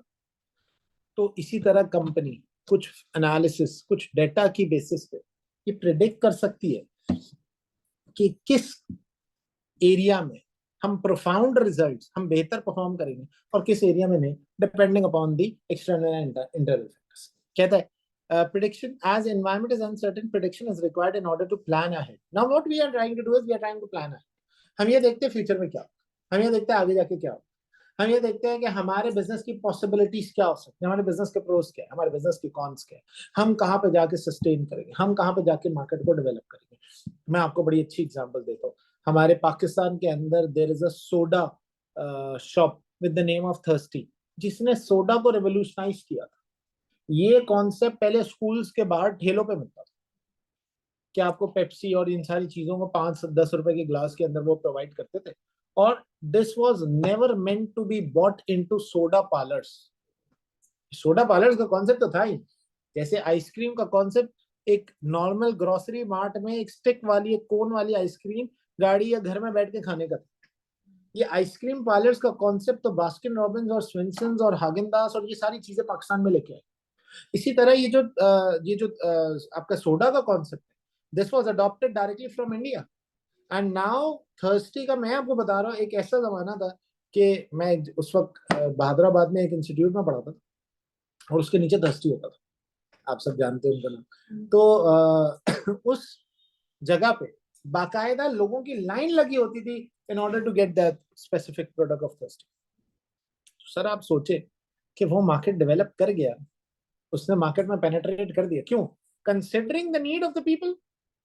उसने देखा यार स्कूल के बच्चे तो अट्रैक्ट होते हैं, अगर मैं ये चीज लोगों को, जो अडल्ट्स को अट्रैक्ट करवाऊं और अलोंग विद हाइजीन, और मैं पार्लर को कॉन्सेप्ट बना दूं और इसका ग्लास फैंसी कर दूं, प्राइस बहुत ज्यादा ना रखूं, पेनिट्रेट कर जाऊं. देखिए उस वक्त मार्केट में पेनिट्रेट हुआ, मार्केट डेवलप की, कंपेटिटिव एज लिया, लीडरशिप स्ट्रैटेजी उठाई, आज फॉलोअर्स आ गए. 1 डिग्री सी, लश्कर्स और जो भी नाम है आप सब मुझसे बेहतर जानते हो. सो दिस मीन्स कि किसी ने तो मार्केट को एनालाइज किया होगा ना, कोई तो पहला स्टेप ले रहा होगा ना, किसी ने तो सोचा होगा कि यार मुझे ये बिजनेस डेवलप करना है, let's start with an initiative, let's first look at the environmental factors, let's first look at the internal resources, let's first look at the industrial factors. है सो the better the prediction is, the more successful the strategy. जितनी तुम्हारी prediction अच्छी उतनी तुम्हारी strategy अच्छी, और जितनी तुम्हारी strategy अच्छी उतना तुम्हारा आउटपुट अच्छा. Again tools use for prediction. आप प्रिडिक्शन कैसे करते हैं ये आप मुझसे बेहतर जानते हैं. नंबर 1, फोरकास्टिंग करते हैं. What is forecasting? Budget and forecast में क्या फर्क होता है? फोरकास्टिंग हिस्टोरिक ट्रेंड पे होता है, बजट फ्यूचर प्रिडिक्शंस पे होता है. फोरकास्टिंग हिस्टोरिक ट्रेंड्स पे होता है कि मैंने कहा यार मुझे लगता है पिछले 5 दिनों से बारिश होने के चांसेस और अब स्ट्रांग हो गए. So this mean that this is a forecast. हो सकता है आज भी ना हो सकता है पिछले 5 दिनों में जिसके चांसेस कम थे हो जाते. So forecast is just a prediction based on historic numbers. कहता है for example average sales growth for last 5 year. मैं ऑडिट की स्ट्रैटेजी जब डिफाइन कर रहा होता हूँ ना, तो मैं अपने ट्रेनीज से, अपने वर्क प्लानर्स से, अपने सुपरवाइजर्स से, अपने असिस्टेंट सुपरवाइजर्स से, अपनी टीम से मैं पता है क्या कहता हूँ, मैं कहता हूँ ऑडिट नहीं करेंगे, प्रोसेस ऑडिट करेंगे. मेरे बच्चे मुझसे पूछते हैं सर प्रोसेस ऑडिट क्या होता है? मैंने कहा देखो पहले जाके ये समझो कि प्रोसेस है क्या, फिर ऑडिट करते. ऑडिट नहीं करना. मैं टीम को क्या कहता हूँ, मिसाल के तौर पे आज हम फैक्ट्री ऑडिट कर रहे हैं, तो मैं कहता हूँ 15 दिन लगाओ फैक्ट्री में, बस जाके ये सीखो कि प्रोडक्शन होती कैसे, प्रोसेस शुरू कहाँ से होता है, स्टार्टिंग फेस क्या है, कहाँ से रॉ मटेरियल आ रहा है, कैसे आता है, ये क्या करते हैं उस रॉ मटेरियल का, कितने अप्रूवल स्टेजेस है, कब रॉ मटेरियल इनके लिए यूज होता है, कितनी मरतबा गोडाउन में आता है, कितनी मरतबा जेडी बनती है, सॉरी जीडीएन बनते हैं, कौन सा जीआरएन होता है, कौन सा इनवॉइस आती है, कहाँ होता है। 15 दिन तुम एज अ टीम अपने आप को डिस्ट्रीब्यूट कर लो फैक्ट्री के किस किस हिस्से में बैठे।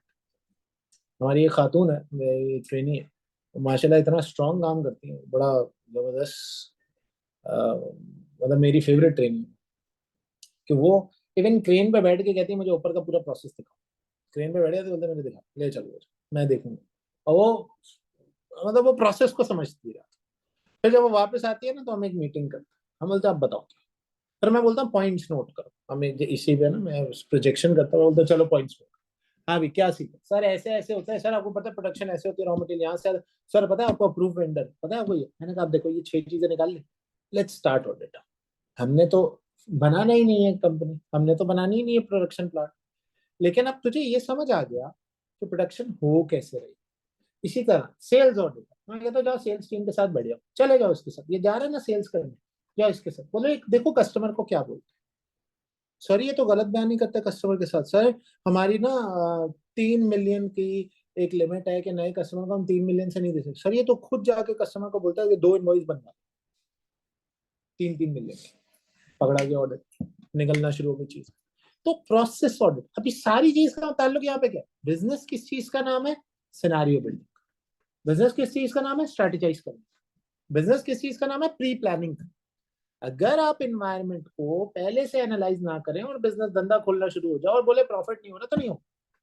लेकिन अगर तुम इन्वायरमेंट को एनालाइज करके बैठे हो, तुम्हें पता है कि मैंने फोरकास्टिंग की है, तुम्हें पता है सिनेरियो बिल्ड किया, मुझे पता है कि मैं ये चीज कर सकता हूँ, that is where you are going to work.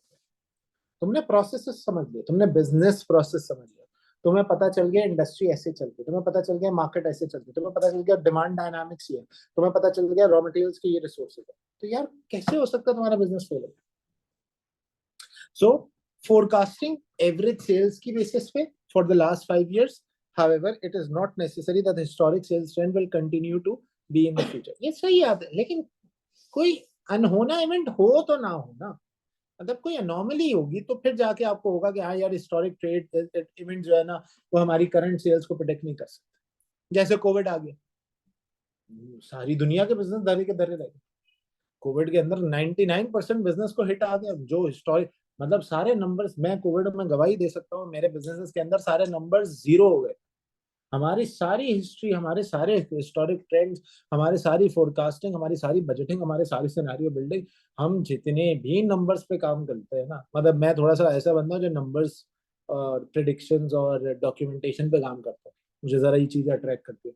मेरे सारे एनालिसिस, मतलब मेरे सामने सेठ जो कि एक अनपढ़ जाहिल आदमी होता था ना दूसरे बिजनेस का, वो आके हंसता था कि तेरे नंबर की क्या औकात है, देखो मैं बिना नंबर के वही कर रहा हूँ जो तुम नंबर के साथ कर सकते हो। लेकिन वो कोविड था, कोविड में नॉर्मली क्रिएट हुई है, मैं क्या दुनिया के बिजनेस डूबे यार, तो हम सबके बिजनेस के नीचे। फिर scenario building, for example various scenarios can be prepared based on की assumption। व्हाट इफ सिनेरियो, देखो what if this boycott of Israeli product keeps on continuing, what are the chances that if I am a Pakistani product and I'll penetrate into the market। देखें एक जमाने में Coke और Pepsi के सामने Cola next या पाकोला टिक नहीं सकते थे, बात नहीं कर सकते थे, आए थे उठा के फेंका था इन्होंने, इतना बुरा फेंका था कि कोला नेक्स तो दुनिया मतलब एलिमिनेट ही हो गई थी, और गोरमे कोला लाहौर की किसी कोने में खड़े होकर बेकरी के सामने बिक रही थी, इसके अलावा वहां भी नहीं बिकती। गया था ना, लेकिन आज अपॉर्चुनिटी खुद बनी है, और इतनी स्ट्रांग अपॉर्चुनिटी। कल मैं दावत में था, उन्होंने पाकोला और कोला नेक्स रखी और बाकायदा पोर्ट्रे कर रहे थे, उस दावत में बाकायदा शोकेस कर रहे थे कि उन्होंने मेन्यू दिया हुआ था, मेन्यू फॉर द डे, उसमें बाकायदा लिखा था पाकिस्तानी मेड ड्रिंक्स, नाम नहीं लिखा था पाकोला योगा, Pakistani made drink, and they were trying to showcase कि हम अच्छे हैं। सो आपको मैं बता दूं, देखिए ना, this is something which generate business for other people, या आपका बिजनेस या आपका धंधा, ठीक है जी। तो कहता है what if scenario, for example अगर डॉलर प्राइस नीचे आ जाए तो क्या होगा, अगर डॉलर प्राइस ऊपर चली जाए, पेट्रोल प्राइस बहुत डिपेंडेंस होती है बिजनेस के अंदर, मार्केट का overall sales price depending petrol prices पे होती है इसमें। देन इकोनॉमिक ग्रोथ, सर हमारे मुल्क की ग्रोथ, ठीक है नहीं, लेकिन सुना होगा आपने किसी किसी मुल्क में ग्रोथ होती भी है। कंज्यूमर डिमांड, देखें कंज्यूमर क्या डिमांड करते हैं। अगेन की assumptions are known as drivers for change। आप जितनी भी assumption लेंगे बिजनेस के अंदर, they are all regarded as drivers for change, और इन ड्राइवर्स को इस्तेमाल करते हुए आप अपने बिजनेस के मॉडल्स को बेसिस बना के एक अच्छे और बेहतरीन रिजल्ट्स को हासिल कर सकते हैं। Scenarios can be built at macro country level, which is known as macro scenarios, and it can also be built at micro industry level, which is known as micro scenarios। तो आप ये जो scenario बनाएंगे ना, इसको हम कहते हैं what if scenario. What if ये हो जाए, व्हाट इफ वो हो जाए। मैं आपको एक एग्जांपल बना के दिखाता हूँ, आपको ज्यादा अच्छे से बात समझ आएगी। एग्जांपल सुनो मेरी बात। आप लोगों ने सेंसिटिविटी एनालिसिस पढ़ा है कभी? क्या चीज में कितना चेंज आएगा कि उसकी ब्रेक इवन आ जाएगी, मतलब ना उसमें प्रॉफिट होगा ना उसमें लॉस होगा। एक चीज का चेंज इतना आप मतलब बर्दाश्त कर सकते हो वो चीज के। वेरिएबल्स और उसके assumptions इतनी वैरी करेंगी कि जो रिजल्ट अभी आ रहा है उससे मुख्तलिफ रिजल्ट आ रहा है। ठीक है, ठीक है। Specific thing that NPV becomes zero. Okay. Sir एक वेरिएबल दूसरे वेरिएबल पे कितना डिपेंड है? Very good. एक वेरिएबल दूसरे वेरिएबल पे कितना डिपेंडेंट है, ये सेंसिटिविटी है। अच्छा, और कोई? मैं आपको अकाउंटिंग में भी इंसान बनाऊंगा, वैसे इंटरव्यू क्वेश्चन पर भी बात करूंगा, कुछ चीजों पे करेंगे बात। अच्छा, मेरा एक सवाल है इससे पहले कि हम आगे बढ़े, मुझे आप सबसे सवाल है। आप सबने पढ़ा होगा इंटरनल कंट्रोल, एक्सटर्नल कंट्रोल्स, देखा होगा, सुना होगा। मेरा सवाल है आपसे, what is the difference between internal and external controls? जो कंपनी के अंदर के जो गवर्नमेंट से वेरी गुड, वेरी गुड जी। बिलाल? कंट्रोल्स जैसे जो इंडस्ट्री रहते हैं काफी कंपनी के अंदर रिलेटेड। सही है, एक्सटर्नल कंट्रोल्स जो बाहर के एनवायरनमेंट से। Very good. मैं रैंडमली उठा रहा हूं, अगर आप में से कोई इसके आंसर को गलत बोले या चेंज करना चाह रहे हैं तो आप हाथ उठा के मुझे बता सकते हैं, ऑनलाइन वाले भी लिखे। मेरा सवाल है, what is the difference between internal and external control? जी हमारी कंपनी के अपने कंट्रोल है। परफेक्ट, जैसे मैंने कोई चीज आउटसोर्स कर दी है। Very good, very good. उस पे जो कंट्रोल्स लग सकते हैं, ठीक है। सर इंटरनल कंट्रोल्स मतलब जैसे हम अपने ऑपरेशनल एक्टिविटीज पे जो कंट्रोल्स अप्लाई करते हैं तो उस पे करने, और एक्सटर्नल कंट्रोल जैसे आपको बताया, और आप बाहर के जो आपके रिलेशंस हैं लोगों के साथ, उस पे आप कितने कंट्रोल जैसे सप्लायर वेरी के गुड, साथ आपके जो रिलेशन। बहुत अच्छा, परफेक्ट परफेक्ट। जी भाई, आप सेम है? अगर सेम है तो सेम बोलो। कोई इसकी बात से डिसएग्री कर रहा है? कोई ऑनलाइन में अगर इसकी बात से, इनकी बात से डिसएग्री कर रहे तो बताएं। अब मैं आपसे सवाल है, आप आज इंटरव्यू की सीट पे बैठे, मैं आपका इंटरव्यूअर हूँ, आपने मुझे इंटरव्यू दिया। God damn it, where the hell have you read about external controls? कब पढ़ा? सर अगर एक्सटर्नल कंट्रोल हो गया तो एक्सटर्नल एनवायरनमेंट कंट्रोल ना होता है। मेरा यही तो सवाल है, कब पढ़ा तुमने? कब पढ़ा एक्सटर्नल कंट्रोल? कब पढ़ा आपने एक्सटर्नल कंट्रोल? जी कब पढ़ा आपने? दुनिया में कोई एक्सटर्नल चीज कंट्रोलेबल है? कभी ऑडिट में सुना एक्सटर्नल कंट्रोल? अगर सुना तो बता दे। हो ही नहीं सकता, हो ही नहीं सकता एक्सटर्नल कंट्रोल। बहन, external environment is not controllable, it is an inevitable part. कभी आपने ऑडिट के रिस्क को पढ़ा है? Audit risk is equal to ROMM into DR. Audit risk is equal to risk of material misstatement into detection risk. Where the hell is inherent risk? Why don't we take inherent risk? Because inherent risk is not controllable. External risk is not controllable. भाई बिजली गिरेगी आज, आप कैसे control करेंगे? External control जैसी कोई चीज नहीं है। कब किया आपने? मैं कंट्रोल्स के जी। तो हम डेरिवेटिव जो जाते हैं डेरिवेटिव मार्केट्स में और जो है डिफरेंट कॉन्ट्रैक्ट्स ऑप्ट करते हैं। This is an internal control, not an external control. And external control एक ना एक्सटर्नल एनवायरनमेंट नहीं होता। External control is something which is applied on something that is not in your hands and you can control it. Something that is not in your hands and you can control. मैं आपको एक बड़ी मजे की बात बोला, वापस double A दे रहा हूँ। मैं एक इंटरव्यू में गया, मैं इंटरव्यू ले रहा था, एक बच्चे ने मुझे क्या जवाब दिया, सर अगर आपका गार्ड अंदर खड़ा है इंटरनल कंट्रोल, बाहर खड़ा है एक्सटर्नल कंट्रोल, ठीक है, अगर कैमरा बाहर लगा है एक्सटर्नल कंट्रोल, अगर अंदर है, उसके कॉन्फिडेंस को मैं सलाम देता। मैंने उससे पूछता गया, मैंने कहा और एग्जांपल बोलने वाला, सर देखें मिसाल के तौर पे आपने रॉ मटेरियल आ रहा है फैक्ट्री के बाहर, उसकी चेकिंग हो रही है एक्सटर्नल कंट्रोल, अंदर चेकिंग हो रही है इंटरनल कंट्रोल। तो मेरे भाइयों और बहनों देखिए, जो चीज आपने नहीं पढ़ी वो नहीं पढ़ी, आप एक्सटर्नल कंट्रोल होगा इन रियलिटी। आप कहते हो ठीक है मैं मानता हूं, ऑडिट और बिजनेस की दुनिया में ऑन पेपर नहीं, हाँ कंट्रोल करने की कोशिश कर सकते हैं हम, ठीक है सर, लेकिन ऑन पेपर एक्सटर्नल कंट्रोल ना आपने पढ़ा होगा ना एग्जिस्ट करता है सच। अब ये सारी बात समझाने का मकसद है, देखिए जो व्हाट इफ सिनेरियो होते हैं ना, या सिनेरियो बिल्डिंग जो होती है, वो सिनेरियो बिल्डिंग डिपेंडेंट ही इस बात पे होती है कि हम बाहर के फैक्टर्स को कंपनी के इंटरनल फैक्टर से कंबाइन सिंक्रोनाइज करके किसी तरीके से कोई एजुकेटेड नंबर निकाल, और हम उस एजुकेटेड नंबर को इस्तेमाल करते हुए बिजनेस स्ट्रेटजी। देखिए दुनिया के अंदर ये कैसे डिसाइड करूं कि बिजनेस कामयाबी हो, नहीं हो सकता, लेकिन कितने परसेंट बिजनेस फेल होते हैं? 1%, 2%, 4%, 10%, 20%। देर आर स्टिल 80% बिजनेस जो सक्सेस में जाते हैं, और उसका रीजन क्या है कि ऑल्दो एक्सटर्नल एनवायरनमेंट कंट्रोलेबल नहीं होती है, लेकिन उनको इंटरनल प्रेडिक्शन और एक्सटर्नल एनवायरनमेंट की सिंक्रोनाइजेशन हमारे कंट्रोल ऑब्जेक्टिव्स और हमारे सिनेरियोस को बिल्ड करती है। अब मैं तुम्हें यहाँ पे एक एग्जांपल देता हूँ, सुनना बात। मिसाल के तौर पे मैं एक प्रोडक्ट लॉन्च करने जा रहा हूँ, प्रोडक्ट ए। मेरे पास दो ऑप्शन, इस प्रोडक्ट ए को या तो मैं टेस्ट रन करके लॉन्च करूँ, और इस प्रोडक्ट को मैं नो टेस्ट रन करके लॉन्च करूँ। अगर मैं इसको टेस्ट रन करके लॉन्च करता हूं तो मेरे पास 30% चांस है, हिस्टोरिक डाटा को देखकर, कि मैं 10 मिलियन कमाऊं। मेरे पास 30% चांस है कि मैं 12 मिलियन कमाऊंगा, और मेरे पास 40% चांस है कि मैं जो है वो 7 मिलियन कमाऊंगा, ठीक है नहीं, और इसको भी 30 ले लो, मेरे पास 10% चांस है कि मैं 5 मिलियन का लॉस करूंगा। और अगर मैं नो टेस्ट रन करता हूं तो मेरे पास 100% चांस है कि मैं जो है वो 5 मिलियन का नुकसान हो।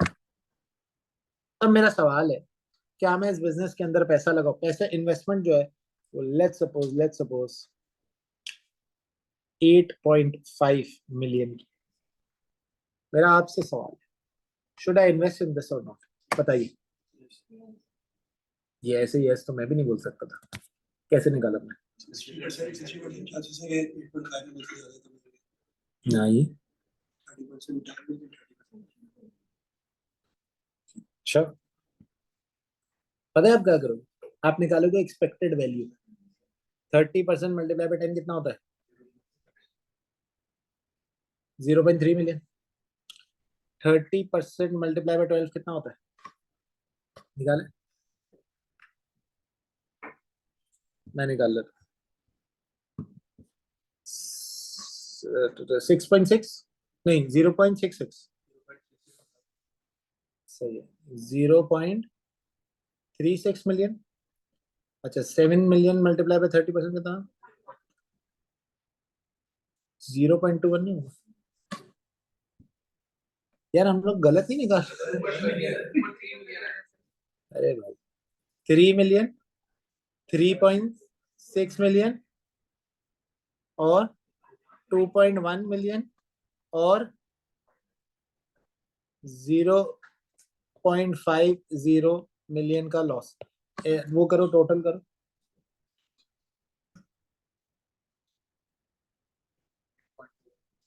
8 पॉइंट,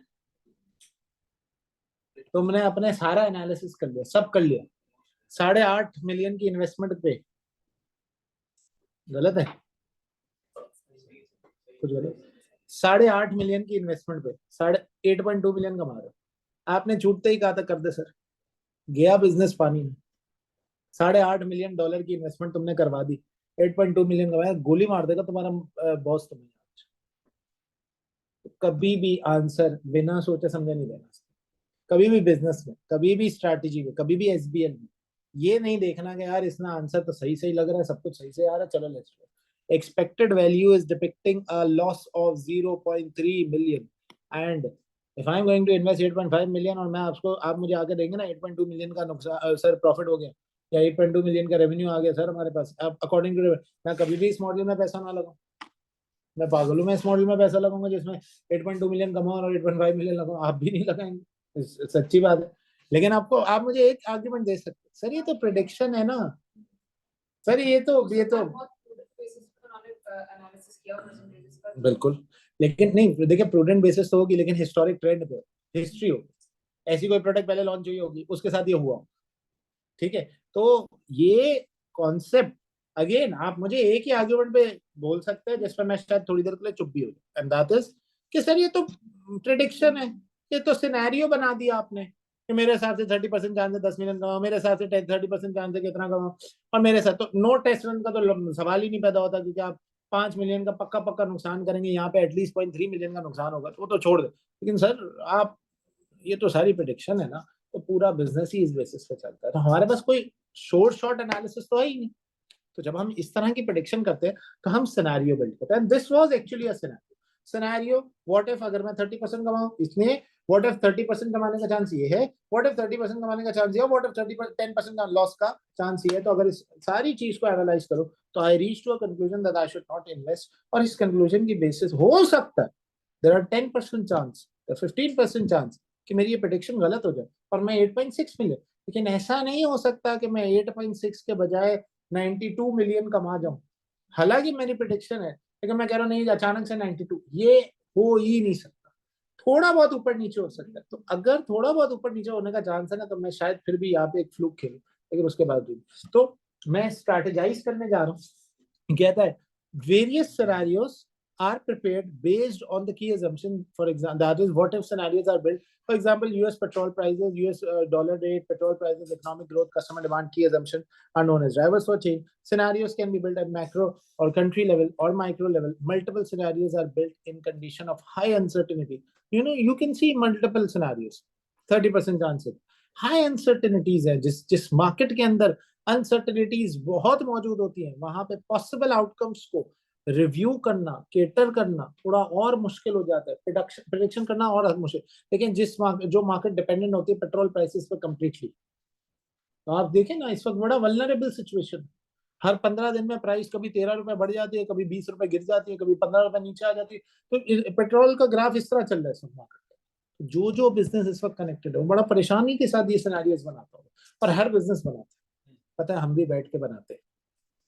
अगर इंस्टीट्यूट एक्स ने एसबीएल इतने में ऑफर कर दिया तो मेरे पास बच्चों के कितने आने के चांसेस है?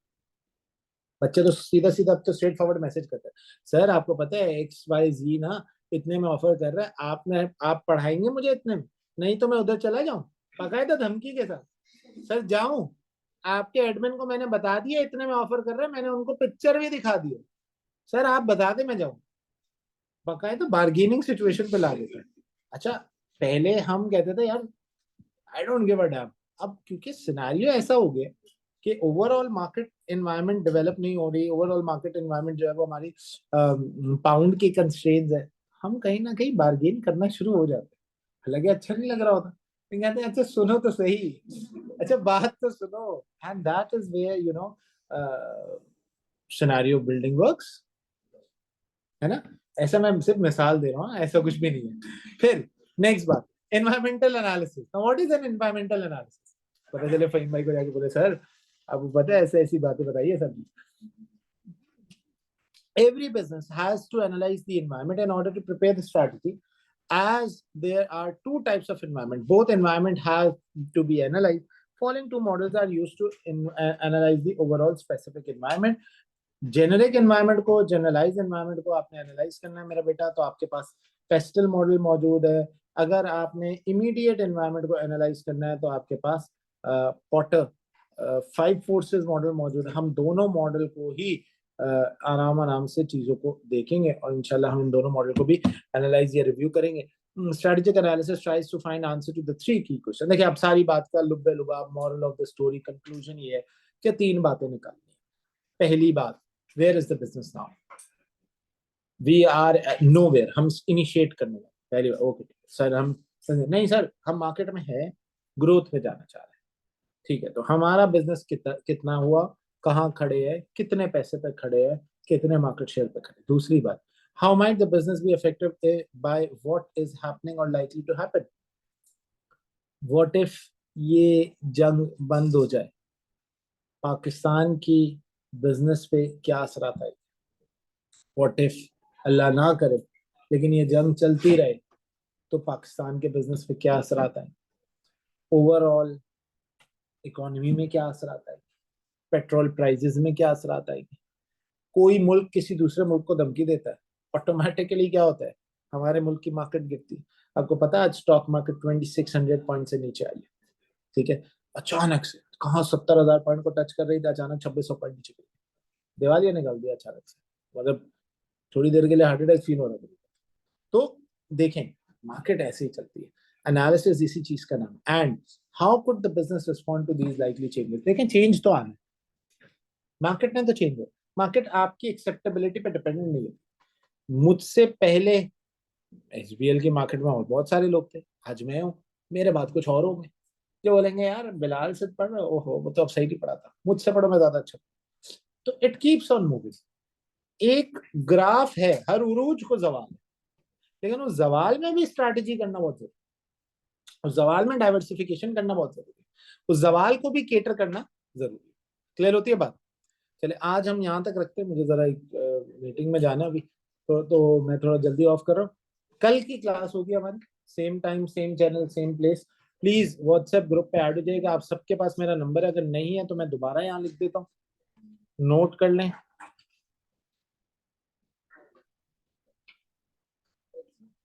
अगर ये 9 to नहीं समझ आता तो इट स्टार्ट्स फ्रॉम 0, ठीक है, बाहर के बच्चे तो 0 9 to डालेंगे, वरना sir what is the difference between forecast and estimate? Forecast and estimate, estimate की बेसिस नहीं होती, फोरकास्ट की पुरानी हिस्टोरिक बेसिस होती है। Sir can we get PDF of the, बेटा मैंने आपको ऑनलाइन ग्रुप पे डाल दिए हैं, ग्रुप पे मैंने डाल दिए हैं।